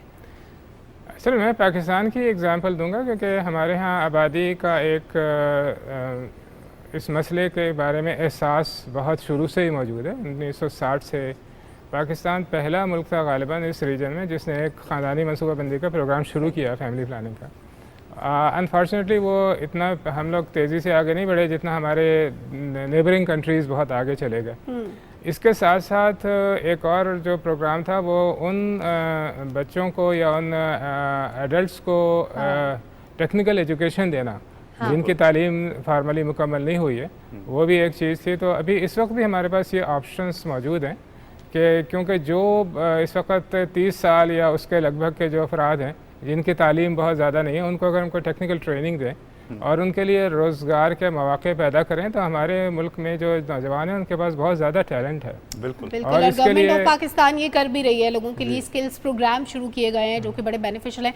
बहुत शुक्रिया डॉक्टर फरीद मिदत साहब हमारे साथ मौजूद थे और आपने बड़ी यूज़फुल बातें बताई हैं। मुकीत, सबसे बात यह कि हमने आबादी को, जैसे डॉक्टर साहब ने भी बताया, कि मैनेज किस तरह से करना है। कुछ एफर्ट्स तो गवर्नमेंट के एंड से भी हो रही हैं, लेकिन जाहिर है कि पॉपुलेशन कंट्रोल एक ऐसी चीज़ है जो हमारे मुल्क को भी बेहतरी की तरफ लेके जाएगी। और अगर एक ख़ानदान का स्ट्रक्चर हम देखते हैं तो उसमें बड़ी बेहतरी आती है। अगर आपके 4 बच्चे हैं, उनकी तालीम, सेहत का, ज़िंदगी गुजारने का जो खर्चा है वो अलग होगा, लेकिन एक्सपेंसेस के पॉइंट ऑफ व्यू से अगर आप देखें तो 2 बच्चों का जो खर्चा है वो अलग होगा। यानी 4 बच्चों के लिए आपको ज़्यादा इन्वेस्ट करना पड़ेगा। अगर वही आप 2 बच्चों पर इन्वेस्ट करते हैं तो उनकी ज़िंदगी बहुत अच्छी गुजरेगी, आप उनको अच्छी तालीम, सेहत और तरबियत देंगे। क्योंकि इस वक्त हम आबादी के लिहाज से 6ठे नंबर पर खड़े हैं, जो कि बड़ा अलार्मिंग है। बिल्कुल। मैं ये भी चीज़ ऐड करना चाहूँगा कि एक बच्चा जैसे आपने बचपन से ही काम पे लगा दिया, ठीक है, कोई उसने एजुकेशन नहीं कंप्लीट की, उसने ये देखा है उसके घर पे 6-7 बहन भाई हैं, ठीक है, तो वो कॉन्सेप्ट उनके माइंड में वही है क्योंकि एजुकेशन उन्होंने पहले नहीं ली, तो उनके माइंड में भी यही कि मैं भी खानदानी इस रवैये को लेके चलूं और मेरे भी इतने ही बच्चे होने चाहिए। वो हो क्या रहा है कि उससे वो मल्टीप्लाई तो होते जा रहे हैं, बट जनरली ये देख के चलें कि आपके रिसोर्सेज क्या अलाउ करते हैं, क्या आप उस बच्चे की एजुकेशन सपोर्ट कर सकते हैं। अगर नहीं कर सकते तो फिर इतने ज्यादा बच्चे ना पैदा करें, बिकॉज वो जो कॉन्सेप्ट है ना वो उसी तरह चल रहा है कि मेरे खानदान में इस तरह चल रहा है, हमारे तो ज्यादा ही बच्चे होते हैं तो वो चलते जा रहे हैं और वो मल्टीप्लाई होते जा रहे हैं। उससे सिंस आपकी रिसोर्सेज पहले ही कम है और आप अफोर्ड नहीं कर सकते, तो वो करते करते करते पूरा खानदान जो है ना उसी तरह स्प्रेड हो रहा है। तो थोड़ा सा ये मसले मसाइल हैं जिन्हें अगर हमारा मुल्क खुद देख के खुद रियलाइज करके चले ना, क्योंकि एक तो हमारा लिटरेसी रेट भी कम है, हाँ। तो वो जब तक एजुकेशन नहीं मिलेगी, ये प्रॉपर एजुकेशन के थ्रू आपको ये समझ आती है कि यार जेब में जितने पैसे ना उतना ही खर्चा करना चाहिए। अच्छा मुकीत, एक और भी बात है कि हमारी जो खवातीन है यूट्यूब खोलती है तो जनाब उन्होंने कुकिंग देखनी होती है, उन्होंने फैशन शोज देखने होते हैं, अगर वो ये बातें भी देखे और समझे, और इसी तरह मर्द हजरात जो गेमिंग वाले जो चैनल्स होते हैं वो देख रहे होते हैं, इसके अलावा उनके अपने इंटरेस्ट की बहुत सारी चीज़ें होती हैं, लेकिन अगर वो इस तरह की एजुकेशनल वीडियोज़ देखें, अगर वो पढ़े लिखे नहीं भी हैं, यूट्यूब ऑलमोस्ट हर बंदा इस्तेमाल करता है, इवन वो पढ़ा लिखा नहीं भी है, वो 4-5 जमातें पढ़ा है, फिर भी उसको पता है कि उसने यूट्यूब को कैसे इस्तेमाल करना है या उसने फेसबुक को कैसे इस्तेमाल करना है। तो जब आप सोशल मीडिया प्लेटफॉर्म्स को इस्तेमाल कर रहे हैं तो उनसे आप कुछ ऐसी इन्फॉर्मेशन लें जो आपकी ज़िंदगी के लिए बेहतर हो। जैसे भी मुकीत आप जिक्र कर रहे थे कि वो देखते हैं कि हमारे अब माँ बाप के इतने बच्चे थे तो हमारे भी इतने होने हमारे चाहिए, क्यों ना हो। तो ये कंपटीशन की बात नहीं है, आपने अपनी ज़िंदगी के लिए कुछ बेहतर करना है। बिल्कुल। और last but not the least, आपके पास डॉक्टर साहब भी मौजूद हैं जो आपको फैमिली प्लानिंग के ऊपर ज्यादा बेहतर गाइड कर सकते हैं। अगर आपके यूट्यूब से वो आपको मिसगाइड भी कर सकते हैं कि अच्छा फलाने कितने बच्चे थे वो कामयाब था। तो अगर आपको बहुत ज्यादा रिसोर्सेज के मसले मसाइल हैं तो आप अपने डॉक्टर को विजिट करें, फैमिली प्लानिंग की उनसे बात करें और वो आपको बेहतर इस पर एडवाइस कर सकेंगे कि आप इन हालात में कितने बच्चे पैदा करें जो आपकी वाइफ के लिए भी सेहतमंद हो, आपकी फैमिली के लिए भी ईजी हो और आपके लिए भी ईजी टू मैनेज हो। हम लोग आपको इतना ही एजुकेट कर सकते हैं। एक ब्रेक की तरफ जाते हैं, ब्रेक से वापस आकर दीगर मेहमानों से आपकी मुलाकात करवाएंगे। Stay with us.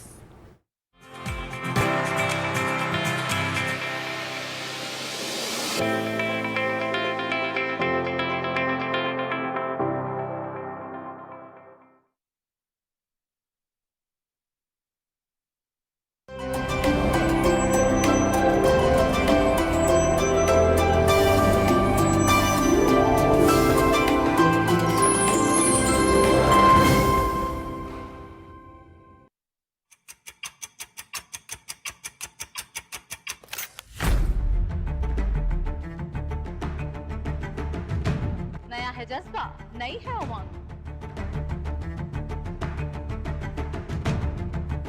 खबर के साथ उस पर हो इजहार ख्याल। देखनी होगी दरामद से बरामद तक की सूरत हाल। कौन सी करेंसी है अप, कौन सी down?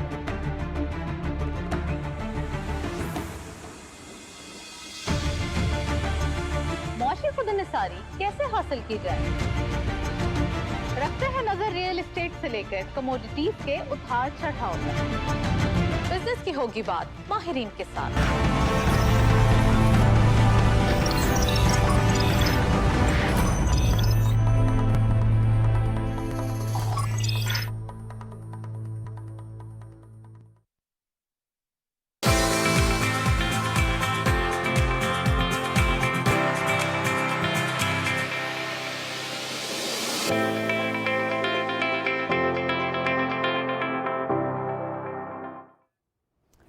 Welcome back viewers. Break से पहले हम जितनी बातें कर रहे थे पॉपुलेशन से मुतालिक भी, तो पॉपुलेशन का सेहतमंद होना बड़ा ज़रूरी है, फिटनेस बड़ी ज़रूरी होती है। तो फिटनेस, उसके लिए आपको कोई ना कोई एग्जाम्पल चाहिए होती है, आपको कोई ना कोई इंस्पिरेशन चाहिए होती है। मैं बिल्कुल भी मुकीत की बात नहीं कर रही, हमारे साथ ट्रेनर होंगे, लेकिन एक बहुत अच्छा इवेंट जिसका मैं जिक्र कर दूं, पाकिस्तान में पहली बार फिटनेस एक्सपो दुबई के ज़रिए एहतमाम जो है वो इमेच्योर ओलंपिक इंटरनेशनल मुकाबले मुनक्किद होने जा रहे हैं। 13 और 14 अगस्त को इस्लामाबाद में ये मुकाबले होंगे, जिनमें बहुत से शहरी तो होंगे ही, उसके अलावा नामवर एथलीट्स भी होंगे, बॉडी बिल्डर्स होंगे, रेसलर्स होंगे और पता नहीं कितना कुछ देखने को मिलेगा। ये बोलना चाहूंगे इमेच्योर नहीं, एमेच्योर हैं। एमेच्योर इमेच्योर होते हैं बच्चा पार्टी जो, या बड़े भी इमेच्योर, और एमेच्योर होते हैं जो कि इसे प्रोफेशनली नहीं कर रहे लेकिन फिर भी कर रहे हैं, बहुत अच्छी बॉडी है, बट शायद वो ओलंपिक लेवल की बॉडी ना हो, बट स्टिल उनकी एक रेगुलर रूटीन है जिसके अंदर वो एमेच्योर तरीके से उसे बिल्ड कर रहे हैं। हाँ। और वो भी बहुत सॉलिड बॉडी बिल्डर्स होते हैं। और सॉलिड बॉडी बिल्डर हमारे साथ भी, उनका तारुफ करवा दें। और अरमगान खालिद साहब हमारे साथ मौजूद हैं। अस्सलाम वालेकुम, कैसे हैं आप? जी अस्सलाम वालेकुम और वालेकुम अस्सलाम। ईद मुबारक आप लोगों को। खैर आपको भी मुबारक, बहुत आप ज्यादा लोगों ईद को। मुबारक। कैसी रही आपकी ईद, और क्या आप बारिश से भीगते हुए आ रहे हैं या नहीं? मौसम अब साफ हो चुका है नहीं, इस्लामाबाद का। इस्लामाबाद तो मतलब इट्स ब्यूटीफुल। जब भी बारिश होती है तो इसका मौसम बहुत अच्छा हो जाता है, तो एंजॉय करता वहाँ हमें। Absolutely. जबरदस्त। आपका आज यहाँ होना बहुत जरूरी था सलमा, और मेरी काफी आज डिस्कशन हुई थी कल परसों भी हाँ। डाइट के ऊपर और जनरल न्यूट्रिशन के ऊपर। अक्सर हमारा ये होता है कि सुबह आते हैं, सुबह के काम करते हैं, बाय द टाइम हम घर जाते हैं तो वर्कआउट की बिल्कुल हिम्मत नहीं होती, ड्रेन्ड हो चुके होते हैं। आइडियल तो होता है कि सुबह कर लेते हैं। हाँ। तो उसमें हमारे काफी ज्यादा इस तरह के मसले मसाइल आते हैं कि जिम ना कर सकें। उसमें न्यूट्रिशन का कितना रोल है कि मैं मेरे ख्याल से कि 20% आपका वर्कआउट है, 80% डाइट है, लेकिन आप इसके बारे में क्या कहना चाहेंगे? मेरी परसेंटेज थोड़ी सी चेंज है, 50-50 है। बेसिकली जब आप एक्सरसाइज कर रहे होते हैं तो आपकी बॉडी में एक एनवायरनमेंट, केमिकल एनवायरनमेंट चेंज हो चुका होता है। उस एनवायरनमेंट को मेंटेन करने के लिए, उसकी रिक्वायरमेंट्स को मीट अप करने के लिए आपको एक फ्यूल चाहिए, एनर्जी चाहिए, विच इज़ न्यूट्रिशन। और चाहे वो आम आदमी हो या चाहे वो कोई स्पोर्ट्स एथलीट हो या बॉडी बिल्डर हो, हर किसी की अपनी एक न्यूट्रिशनल रिक्वायरमेंट हैं जो कि हम आइडेंटिफाई करते हैं थ्रू साइंटिफिक फार्मूलाज, और फिर उसकी एनर्जी रिक्वायरमेंट को पूरा करने के लिए एक डाइट प्लान दिया जाता है जो आपके लिए डिफरेंट है, आपके लिए डिफरेंट है, क्योंकि हम सबकी एज, हाइट, वेट और जेंडर्स जो हैं वो डिफरेंस हैं। तो अच्छा, ये जो 13 और 14 अगस्त को फिटनेस एक्सपो होने जा रहा है, वैसे तो हमारे जज्बे वैसे ही 14 अगस्त पे बड़े बुलंद होते हैं, जाहिर है 14 अगस्त हमारे लिए कोई छोटा दिन नहीं होता, उस दिन तो सारे फिट होते हैं, लेकिन रिस्पांस कैसा आ रहा है इसका इंटरनेशनल लेवल पे? जी देखें, इसको 13-14 अगस्त किया इसीलिए हमने कि एक हिस्ट्री क्रिएट होने जा रही है। पाकिस्तान में आज तक एमेच्योर इंटरनेशनल कंपटीशन जो है वो नहीं हुआ, और प्रो कार्ड्स एक ऐसी चीज़ होती है जो किसी भी बॉडी बिल्डर का जो भी इस इंडस्ट्री के अंदर आते हैं उनका ख्वाब होता है कि मैं एक दिन प्रो कार्ड लेके ओलंपिया स्टेज पे पाकिस्तान को या अपने मुल्क को रिप्रेजेंट करूँगा।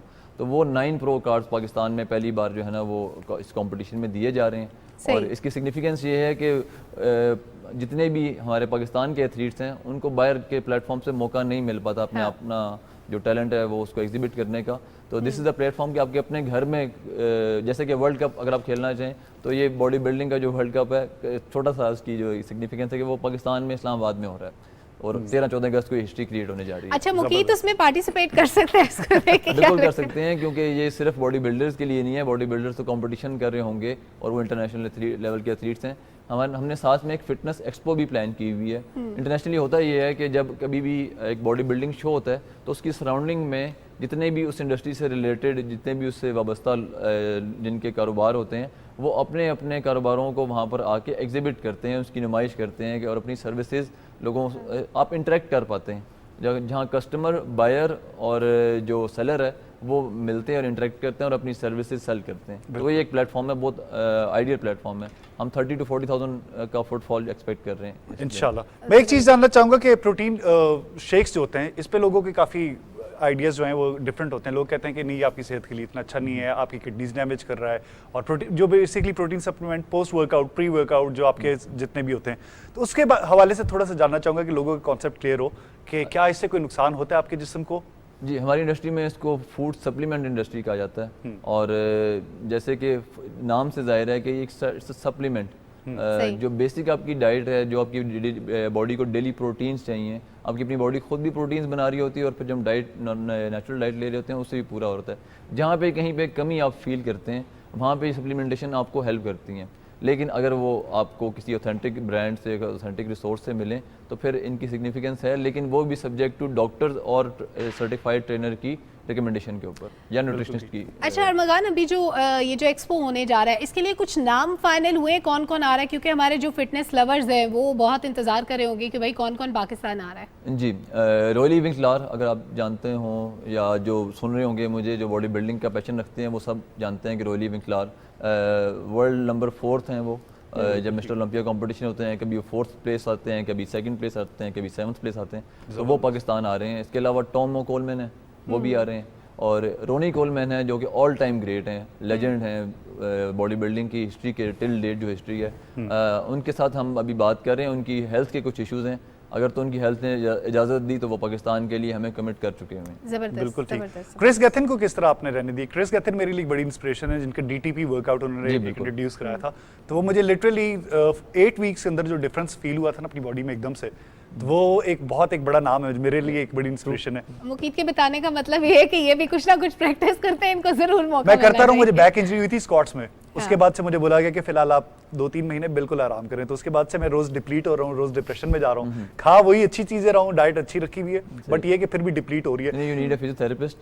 मैं गेथिन की बात करता हूँ कि गेथिन जो है वो फिटनेस सेलिब्रिटी हैं, हमारा उनसे कम्युनिकेशन नहीं है, लेकिन ये कंपटीशन हो रहा है एमेच्योर ओलंपिया, जिसको IFBB जो है सुपरवाइज करती है, और NPC नेशनल फिजिक कॉन्टेस्ट है वो करते हैं। तो गेथिन जो है इन दोनों बॉडीज का पार्ट नहीं है, वो अपनी सेपरेट अपनी बिल्कुल ठीक है। मैं ये जानना चाहूंगा जो मिड 30s में या 30s के बाद जो शुरू करते हैं अपनी बॉडी बिल्डिंग, जिस तरह कि मैं अभी स्टार्ट कर रहा हूँ अपनी, ठीक है, मैं ये जानना चाहूंगा कि उसमें प्रोग्रेस लेवल कम क्यों होता है एज कम्पेयर टू जब आप अपने 18, 19, 20 पे शुरू करते हो। तो उस वक्त आप 6 महीने में जो मुझे प्रोग्रेस उस वक्त फील हुई थी, वो मैंने 6 महीने जब इस दफा लगाए तो मुझे काफी एक डिफरेंस फील हुआ कि ये वो वाली प्रोग्रेस नहीं जितनी जल्दी मैंने वो किया था। देखिए, ह्यूमन बॉडी की एक ग्रोथ का और जनरेशन का और रीजनरेशन का एक और डीकम्पोजिशन का एक प्रोसेस है।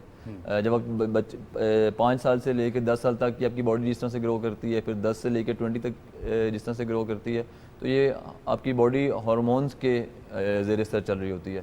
तो इस एज में, जिस एज में आपने जिक्र किया कि ज़्यादा आपको रिजल्ट्स आए थे, तो आपको जो ग्रोथ स्पर्ट था, जो हार्मोन्स का सिक्रीशन थी, उस टाइम पे काफ़ी ज़्यादा होती है, जिसकी वजह से आपके रिजल्ट्स, ज़रा सी एक्सरसाइज करेंगे ज़्यादा रिजल्ट्स आएंगे। अगर आप ज़्यादा खा भी लेंगे, ज़्यादा कैलोरीज कंज्यूम भी कर लेंगे, तो वो आपकी बॉडी में स्टोर नहीं हो रही होंगी, बल्कि वो एनर्जी के से आपको ज़्यादा फील हो रहा होगा। लेकिन जैसे ही आप 30 के पास जाना शुरू क्रॉस करते हैं, तो मेटाबॉलिज्म और आपके जो हार्मोन्स हैं वो डाउन साइड पे जाना शुरू होते हैं। तो फिर हर साल 1% जो है आपका ग्रोथ कम होती जाती है। अच्छा, तो क्या उसके लिए, सॉरी टू कट यू, कि क्या मुझे उसके लिए ज़्यादा खुराक करनी चाहिए फिर, या एक्सरसाइज कम करनी चाहिए और डाइट ज़्यादा रखूं? और उसमें एक और भी मसला होता है मेरा कि जब मैं 6 मील्स अ डे पे आता हूँ, जिस तरह आजकल मैं जिम नहीं कर रहा, तो मैं हूँ अभी 3 meals a day, which is fine, और उससे मैं थोड़ा पतला हुआ हूँ। जब मैं जिम की डाइट शुरू करता हूँ तो मेरे एकदम से डबल चेन और एकदम से फूलना शुरू हो जाता हूँ। इस चीज़ को किस तरह कंट्रोल करूँ? कार्डियो करता हूँ तो मसल साइज मेरा कम होता है। मैंने पहले बताया कि कुछ फार्मूलाज होते हैं, हम जो एक्सरसाइज फिजियोलॉजिस्ट होते हैं, उसमें एज, हाइट, वेट और जेंडर जब हमारे पास आती है, तो हम उन फार्मूलाज उनमें नंबर्स पुट करते हैं, तो हमारे पास फिर नंबर्स आते हैं कि कैलोरीज कितनी लेनी है, आपने कार्ब्स कितने लेने हैं, प्रोटीन्स कितने लेने हैं, फैट्स कितनी लेनी है, कितना फाइबर इनटेक होना चाहिए, और अगर कोई ऐसी, जैसे आपने अपनी बैक का प्रॉब्लम बताया, इससे रिलेटेड कौन से मिनरल्स और विटामिन जो हैं वो हमें एक्स्ट्रा ऐड करने हैं अपनी डाइट के अंदर, तो एक थॉरो, एक कस्टमाइज्ड डाइट प्लान बनाया जाता है, और वो फिर आपको हेल्प आउट करता है आपके वही रिजल्ट्स लाने के लिए जो कि हमें 15 में या 20 की एज में हमें रिजल्ट्स मिल रहे थे। अच्छा, इन्होंने इतनी बातें पूछ ली है तो इनको रजिस्ट्रेशन का तरीका भी बता दें ताकि मुकीत या और बहुत से जो आम लोग हैं जो रजिस्टर होना चाहते हैं एक्सपो में आने के लिए, वो किस तरह से आ सकते हैं? एक्सपो फॉर एवरीवन है, इसके नॉमिनल से टिकट्स हैं amateurolympiacom.com. ये नहीं, मुफ्त में नहीं है कुछ टिकट नॉमिनल को मतलब कुछ देना पड़ेगा। जब आप एक्सपो के अंदर आएंगे तो वहाँ पे बहुत सारे सैंपल्स हैं सप्लीमेंट्स के, और अपनी डिफरेंट प्रोडक्ट्स हैं, वो फ्री हैं, वो आप लेने के लिए आ सकते हैं। बिल्कुल ठीक है।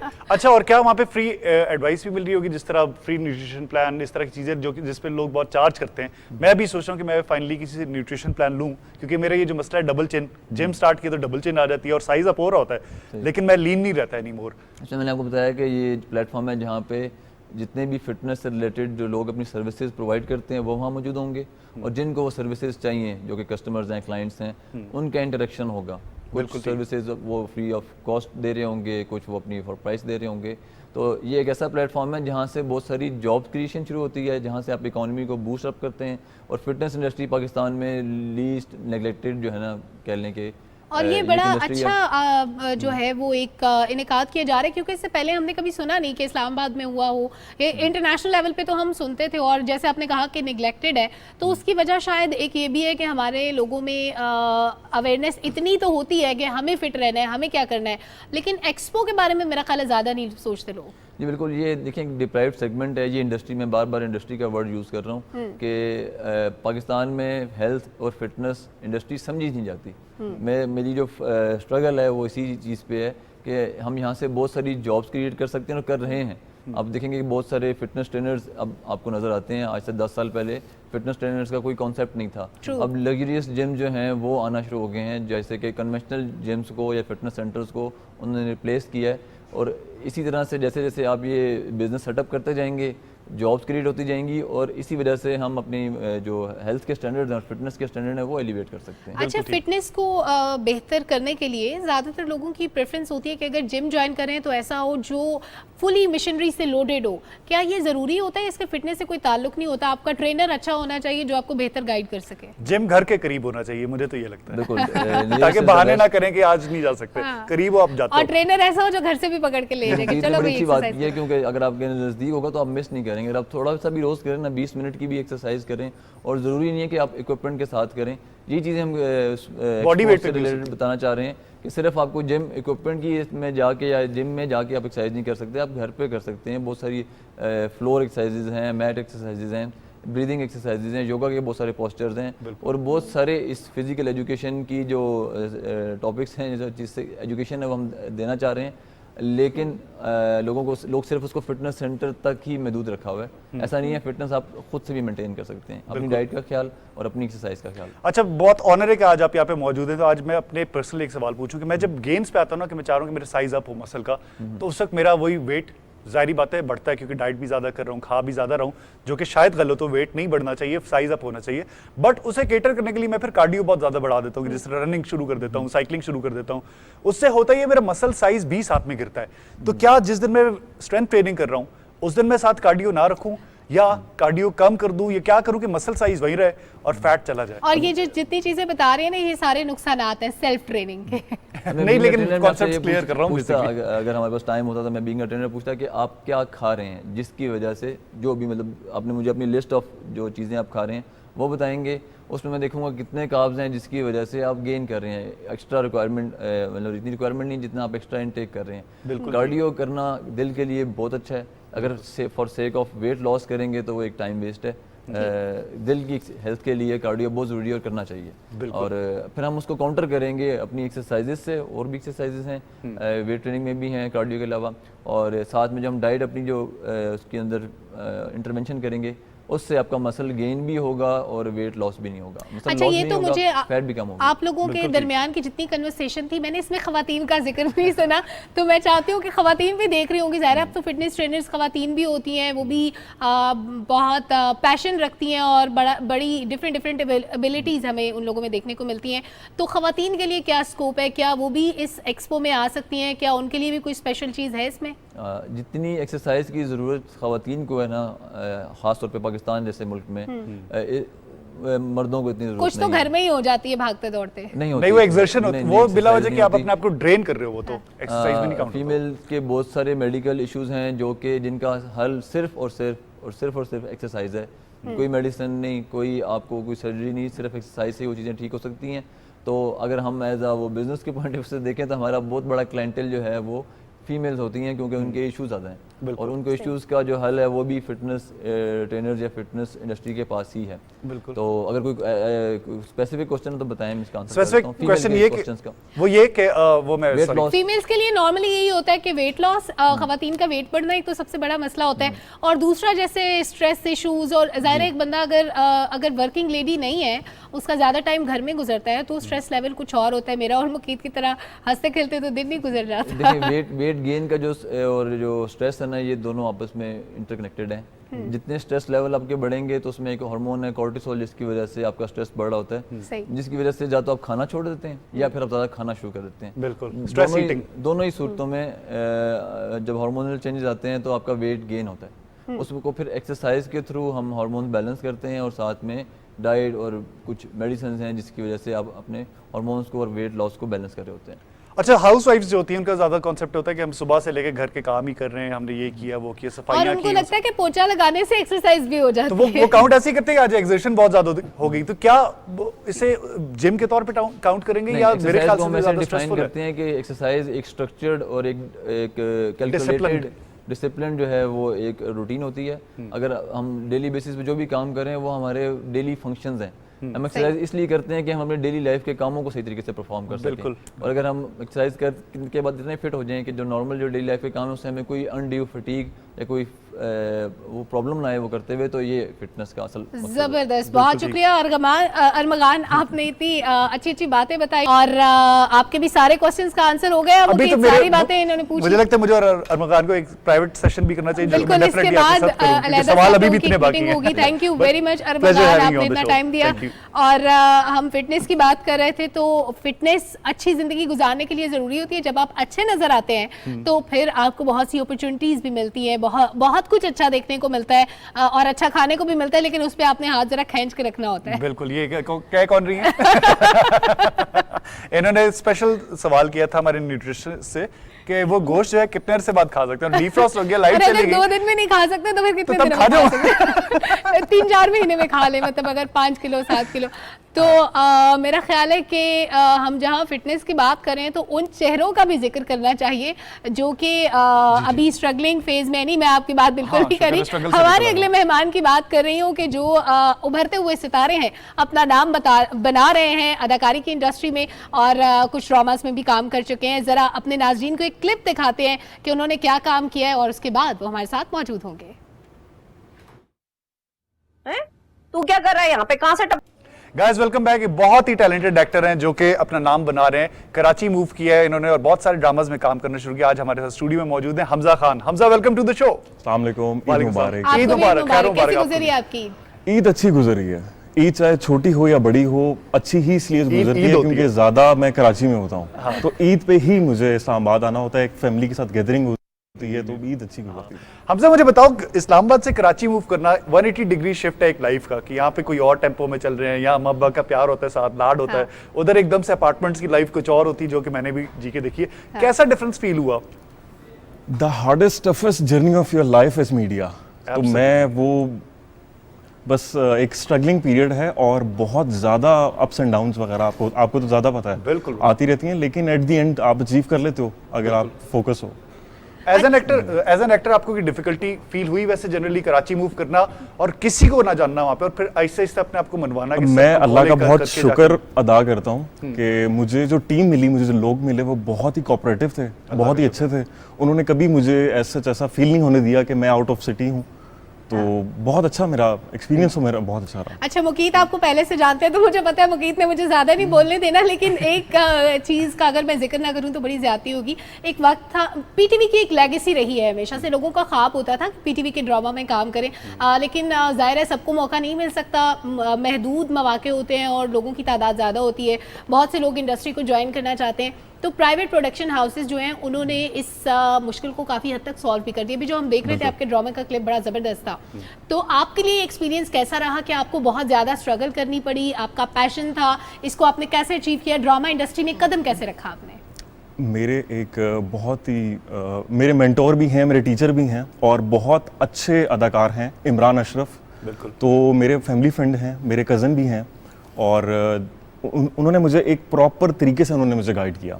क्योंकि अगर आप मेरा पहला ड्रामा देखेंगे तो उसमें मेरी एक्टिंग बहुत डिफरेंट आपको मिलेगी। एक अनएक्सपीरियंस बंदा होता है, बस शौक से वो चला जाता है, एक्सपेरिमेंट कर रहा होता है पहले ड्रामे में। एक्सपेरिमेंट कर रहा होता है, एग्जैक्टली। तो फिर आहिस्ता आहिस्ता करते कि मैंने जैसा कि आपको बताया, मुझे टीम अच्छी मिली, मुझे कोलीग्स बहुत अच्छे मिले, तो they really guide me in a proper way.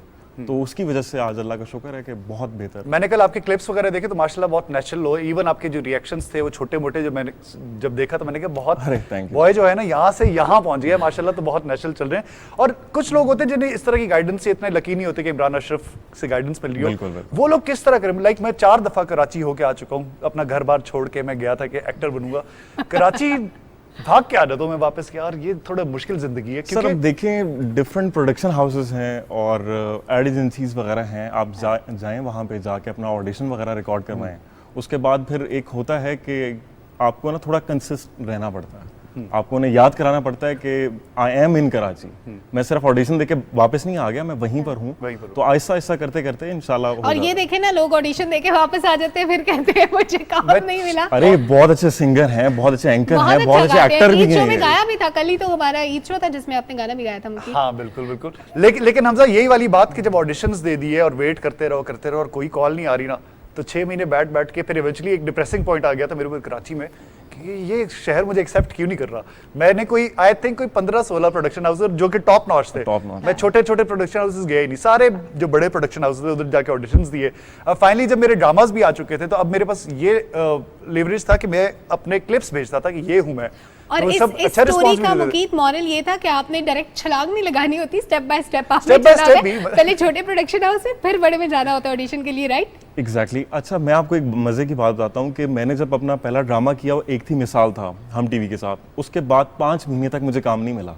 हाँ। 5 महीने मैंने वेट किया, वो 5 depressing होता है। महीने बाद जाके, लेकिन आपने वेट करना है, Wait उसके बाद करना है। Aahista Aahista step by step. अच्छा, जिनको गाइड करने के लिए वो इमरान अशरफ नहीं है जिनकी ज़िंदगी में, जिनको वो बताने के लिए मौजूद नहीं है, वो क्या करें? वो आना चाहते हैं ड्रामा इंडस्ट्री में, लेकिन उनको कोई बताने वाला नहीं है, वो किस प्रोडक्शन हाउस में जाए, वो किससे रब्ता करें, वो क्या करें? पहले तो basic- मैं दुआ basic करता guidance। हूँ हाँ। कि इमरान अशरफ जैसा इंसान हर स्ट्रगलर की ज़िंदगी में आए, क्योंकि वो एक समझें कि हम लोग तो एक्टिंग सीखते हैं, वो तो गॉड गिफ्टेड एक टैलेंटेड बंदा है, तो वो बहुत ही डाउन टू अर्थ, हम्बल अगर आपकी मुलाकात है उनसे तो बाकी ये है कि हाँ, डिफरेंट प्रोडक्शन हाउसेस हैं, आप जाएं, जाके उनसे मुलाकात करें, और वो बिल्कुल वो इंतज़ार में बैठे होते हैं कि कोई नया टैलेंट आए, वो हमें ऑडिशन रिकॉर्ड करवाए।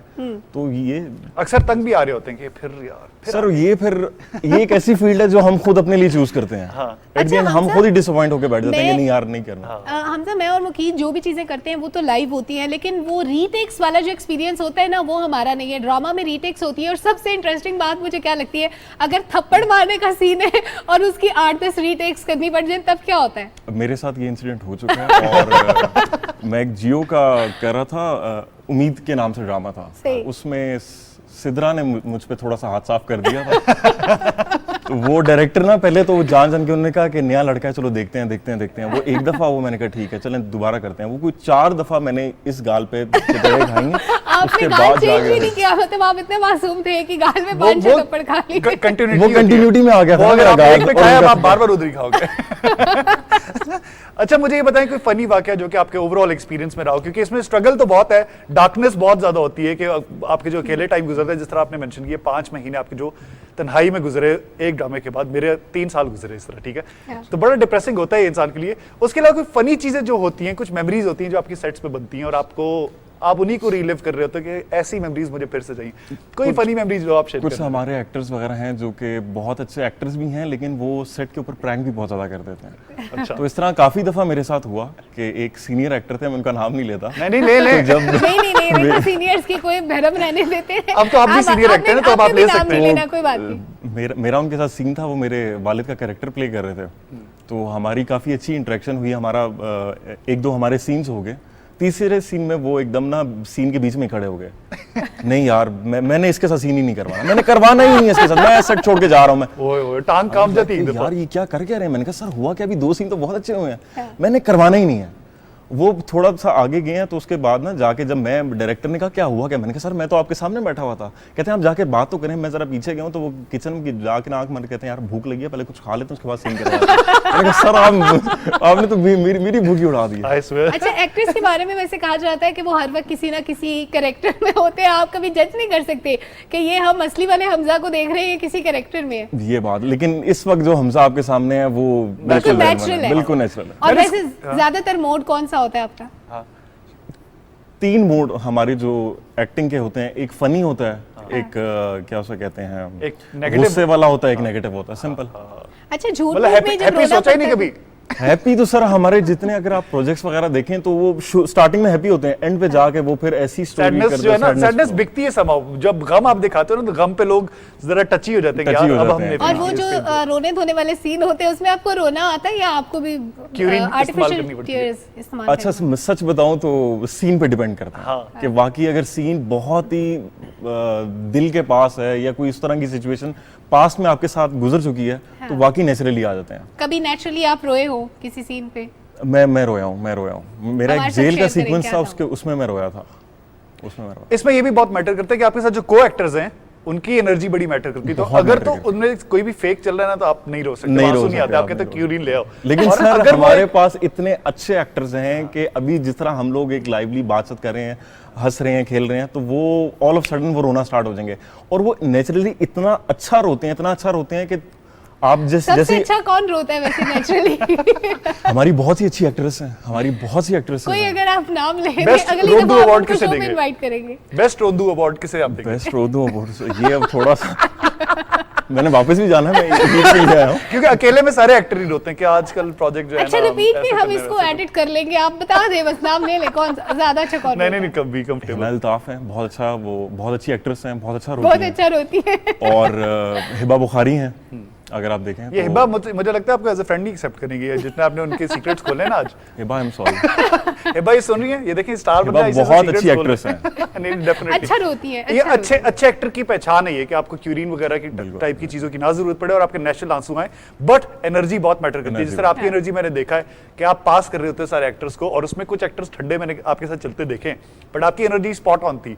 तो मैं बड़ा इंप्रेस हुआ था कि इस छोटे से टाइम में 3-1 साल पहले मैंने आपको स्ट्रगल करते देखा था, और तीन सालों में और मेरी स्ट्रगल आप ही के साथ, आपके सामने थी इनफैक्ट। हम दोनों की सेम स्ट्रगल है, पता है, हम दोनों का सेम ही वो है कि कहीं पे रोल जो होंगे हम दोनों सेम ऑडिशन के लिए जाएंगे, लेकिन बंदा एक चाहिए होगा, कभी इसका होगा, कभी मेरा होगा, कभी किसी और का होगा। लेकिन देखे मुकीत आज वो मेहमान है, आज आप मेजबान। अरे नहीं, मैंने मुकीत को असिस्ट किया है और ये मैं फखर से, मुकीत का पहला कमर्शियल मैंने करवाया था। अरे वाह, जबरदस्त। Telenor. Oh yes yes yes yes, याद आ गया अच्छा, सारे को? मुकीत का ड्रॉप, ये असल में एक्टिंग ये होती है। ओह अच्छा अच्छा अच्छा, आई सी। भूला होता है, इतनी मेमोरीज हैं हमजा के साथ के मतलब उसमें से मुझे ये चीजें कुछ याद नहीं थी। लेकिन so good to see you shining out there like a star. मुझे बताओ, एक नया बंदा जो कि कराची मूव किया है, एक ख्वाब लेके कि मैंने ड्रामे में जाना है, लेकिन वो रिस्पांस वो नहीं आ रहा, तो कितना टिका रहा है? मुझे लोगों ने कहा था बस एक काम करना है कराची में, हार नहीं माननी। मैंने कहा 1 महीना, 2, 3, 4, 5, 6 भाई मैं जा रहा हूं। सर ये मैं अब आपको वही कहूंगा कि आपकी लक बहुत मैटर करती है। बिल्कुल। ठीक है। दूसरा ये है कि अभी एक पिछले साल मेरे ख्याल से वो पार्टी हो रही है, एक वीडियो वायरल हुई थी। तो जब आप देख लें, मूवीज भी वो कर रही हैं, ड्रामे भी कर रही हैं, तो किसी की वो ओवरनाइट है, किसी का ये है कि आपने वेट करते रहना है। आपका स्ट्रगलिंग पीरियड ये 3 साल का था या इसके अलावा भी आपने स्पेल गुजारा है? मेरा अगर टोटल देखा जाए तो कभी ये नहीं सोचा मैं डॉक्टर, इंजीनियर कुछ ऐसा बन जाऊं? Why actor? कभी नहीं। ये मेरे घर वाले भी देखेंगे कुछ और बात करेंगे। तो मैं आपको बताता हूँ मज़े की बात कि बीच में आपने थोड़ा सा ना, ये होता है कि जब आप मूव करते हैं आपके लिए बहुत डिफ़िकल्टीज होती हैं, बहुत से हर्डल्स वगैरह होते हैं, लेकिन आपने इंतज़ार करना है, क्योंकि वहाँ पे कोई भी अगर आपका जान पहचान कुछ भी नहीं है, लेकिन आप जाएं डेली बेसिस पे, उन्हें याद करें, ऑडिशंस वगैरह रिकॉर्ड करें, एट द एंड इंशाल्लाह आपको काम मिल जाता है।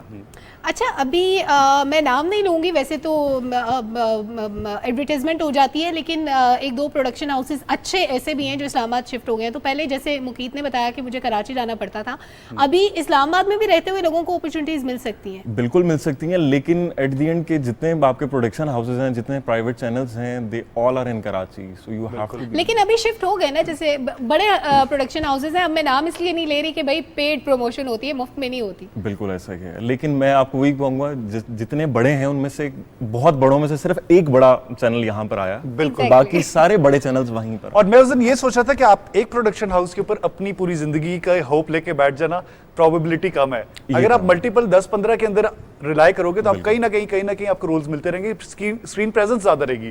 क्योंकि अक्सर ये भी होता है कि जब आप जाओ, कहते नहीं आपका रोल जो है ना आपके लिए आपकी शक्ल पे सूट नहीं करेगा। तो मैंने कहा क्यों, क्या मतलब सूट नहीं करेगा? तो उन्होंने जब मुझे दिखाया ना कैरेक्टर्स, वो सारे जो थे टैन बॉयज थे, थोड़ा सा लुक जो थोड़ा सा तो बंदा काला हो ही सकता है, अब अपने शौक को पूरा करने तो मैंने कहा सर मैं तो कर लूंगा, लेकिन वो फिर मुझे समझ आई कि जब मैंने सारी कास्ट देखी ना, तो वो सारे टैन बॉयज थे और वो जरा स्ट्रीट बॉयज लुक ज्यादा आ रही थी, जिसमें मैं बीच में बिला वजह एक पप्पू मारा जाता। अच्छा हमजा, कभी ऐसे हुए कि आपके पास पहले 1 या 2 ड्रामास करने के बाद कोई 5-6 ऑप्शंस आ गए हो, आपने चूज किया होगा कि यार ये वाला करूंगा तो अच्छा रहेगा, इसमें ऊपर जाने के चांसेस ज्यादा हैं? स्टार्टिंग में आपको चूज ही नहीं होना पड़ता, बिल्कुल, टू बी वेरी ऑनेस्ट। हाँ, जो आए बस कर लो। मेरे साथ ये हुआ था, जैसे कि इन्होंने अभी बताया कि 10 वाला, तो मेरी थोड़ी सी बिल्ड ज्यादा थी, हैवी थी, क्योंकि इस्लामाबाद से हमारा एक था कि यार थोड़ा सा बिल्ड करके आराम से जाए। अब वो एक प्रोडक्शन हाउस में गया, उन्होंने कहा नहीं आपकी बहुत ज्यादा बिल्ड है, आप इस चीज को कम करें। अब मैं दूसरे प्रोडक्शन हाउस जब गया 5 महीने बाद, क्योंकि मैं एक प्रोजेक्ट ऑलरेडी कर रहा था, उन्होंने कहा नहीं इस कैरेक्टर के लिए नेगेटिव कैरेक्टर है, हमें थोड़ा सा बिल्ट वाला बंदा चाहिए। बंदा कहता है मैं ये करूं वो करूं क्या करूं। ये चीजें होती और हैं। ये आपके साथ चलता रहता है ऑफ एंड ऑन के किसी कैरेक्टर के लिए आपको बहुत ज्यादा डाइट करनी पड़ती है, फॉलो, और कुछ ऐसे कैरेक्टर्स होते हैं कि आप खा के पागल हो जाते हैं, मेरा वेट थोड़ा सा बढ़ जाए, और मुकीत की तरह आप एक्सरसाइजेस भी कर रहे होते हैं? नहीं, एक्सरसाइजेस तो लाजमी है, ये तो आपकी एक जिंदगी का हिस्सा है। जब आप एक्टर या मॉडल बन जाते हैं, एक्सरसाइज तो बहुत जरूरी है। लेकिन हाँ, मैंने कोई उस तरह का कैरेक्टर नहीं किया जिसमें मुझे वेट बहुत ज्यादा गेन करना पड़ा। मुझे एक दफा एक कैरेक्टर ऑफर हुआ था कि आपका जो उस वक्त मेरे ख्याल से फेब था, तो फेब में उन्होंने कहा कि आपका अक्टूबर में शूट होगा, आप अपनी दाढ़ी मूछे बाल जो है ना छोड़ दें, बिल्कुल भी शेव नहीं करेंगे। हाँ। तो मैंने 1 महीना जाने दिया, फिर मैंने उन्हें कॉल किया, मैंने कहा सर डू यू रियलाइज कि मुझे कोई और रोल नहीं मिलने वाला? तो काट लो, कहते नहीं। वो करते शुक्र है अक्टूबर तक वो था। फिर मैंने कहा कि सर अगर अक्टूबर तक मुझे इस तरह रहना है तो फिर तो ऑलरेडी मुझे एडवांस देने लेकिन शुरू कर हमजा दें। जाते जाते एक छोटा सा क्वेश्चन, अगर आपको ऐसा रोल मिले जिसमें आपने 30 kg पुट ऑन करना है, आप वो करेंगे? क्योंकि ज़ाहिर है वापस आने के लिए भी आपको उतना ही टाइम चाहिए जितने में आप 30 kg गेन करेंगे। देखें कैरेक्टर पर डिपेंड करता है और ये नहीं अच्छा हो तो कर लेंगे। I would love to do it. जबरदस्त, ये पैशन होना चाहिए मुकीत, सीखो 6 महीने में वापस नहीं आ जाते। एज एन एक्टर ये बहुत इंस्पिरेशन होती है कि मैंने अपने आप को इस तरह मोल्ड करना है, इतना मोल्ड करना है कि मतलब ये करेक्टर अगर ये मांग रहा है तो मैंने करना है। तो ये एक पैशन होता है और ये एक्टर जो दिल से करना चाह रहा होता है ना वो करता है। लेकिन जब मुझे ये रोल मिल रहा था ना लंबे बालों और वो वाला, और वो भी था एक चौकीदार का, तो मैंने सोचा था इस पे 4 बार के तू 8 महीने इस तरह गुजारना सर कोई भी कैरेक्टर अगर आप दिल से करेंगे, उससे दिल से निभा दिया आपने, तो मैं कहता हूँ आपको उसमें हीरो हीरोइन वगैरह कोई नजर नहीं आएगा, आप सिर्फ नजर आएंगे। बिल्कुल, बात सिर्फ इतनी। हमजा मैसेज क्या देना चाहोगे? सारे न्यू, शुक्र है अल्लाह ने हमें बहुत मौके दिए हैं, लेकिन काफी एक्टर्स हैं जो जिनके दिल में ख्वाब अभी तक है और अभी तक मौके भी नहीं मिले। क्या उन्हें मैसेज देना चाहेंगे? क्योंकि स्ट्रगल जो है ना हमारी, वो तो इस पे हम दोनों भाई बैठ के आराम से रोएंगे, लेकिन उन न्यूबीज को क्या मैसेज देना चाहेंगे जो अभी भी एक्टिंग में आना चाह रहे हैं और उनके पास मौके नहीं है? मैं सिर्फ ये कहना चाहूँगा कि पॉजिटिव रहें और फोकस्ड रहें, सिंपल एज दैट। अगर आप फोकस नहीं रहेंगे तो आप जितनी भी चीज़ें आपकी प्लानिंग्स वगैरह हैं वो सब पानी लग जाएगा उसके बाद। Hamza you doing an amazing job. मैंने स्क्रीन पे जितना देखा, और मैं सच बता रहा हूँ बहुत नेचुरल आ रहे हो। मैंने एक्सपेक्ट नहीं किया था कि इतने नेचुरल आओगे। कल मैंने जब पूरा स्टॉक किया ना बॉय को, तो मैं बड़ा खुश हुआ था देख के कि एक एक रिएक्शन इसका, एक एक जो छोटी छोटी डिटेल्स थी मैंने नोटिस की कि बहुत नेचुरल आ रहे हो। तो जबरदस्त, कीप एट इट और अल्लाह आपको और भी कामयाबियां दे। और जब कामयाब हो तो हमें भी फिर रोल देना। बहुत शुक्रिया हमजा, आज आप सुबह Pleasure पाकिस्तान having के you, मेहमान thank बने। you. कीत, हम फिटनेस की भी बात कर रहे थे, एक्टिंग के हवाले से भी हमने बात की, तो फिटनेस से रिलेटेड कुछ और चीजें भी हमारे पास होंगी जो हम कल अपने नाज़रीन को दिखाएंगे, जो हमारे प्रोग्राम का हिस्सा होंगी। अभी मेरा ख्याल है कि वक्त कम है, जाते जाते एक मैसेज जरूर दे दें कि आपने कोविड से बचना है और ईद का गोश्त आपने बहुत ज्यादा नहीं खाना। हमारे न्यूट्रिशनिस्ट ने आपको बता दिया कि आपने बहुत हिसाब किताब रखना है। मुकीत बार बार मेरी तरफ इशारा कर रहे थे, लेकिन मुकीत का अपना भी खाने का कोई हिसाब किताब नहीं है। बिल्कुल नहीं है, और यही मैं उनसे शेयर करता था जो न्यूट्रिशनिस्ट आए थे, न्यूट्रिशनिस्ट इतना ज्यादा बोलने के बाद न्यूट्रिशनिस्ट खराब हो ही जाता है। तो मैं उनसे ये एडवाइस ले रहा था कि किस तरह अपना वेट लूज करूं। बस एक बैलेंस लेके चलना है, अपने कार्डियो और खुराक और अपना जो जनरली आपका जो वर्कआउट है ना, जो स्ट्रेंथ ट्रेनिंग है, उस सब में एक बैलेंस लेके चलना है। उसके लिए और ये मोबाइल के बैलेंस की नहीं, ये जिंदगी के बैलेंस की बात शुक्र है, हो रही है। समझ आ कल फिर सुबह पाकिस्तान के साथ हाजिर होंगे, क्योंकि बैलेंस होना बहुत जरूरी है। एग्जैक्टली। अल्लाह हाफिज़। खुदा पामान।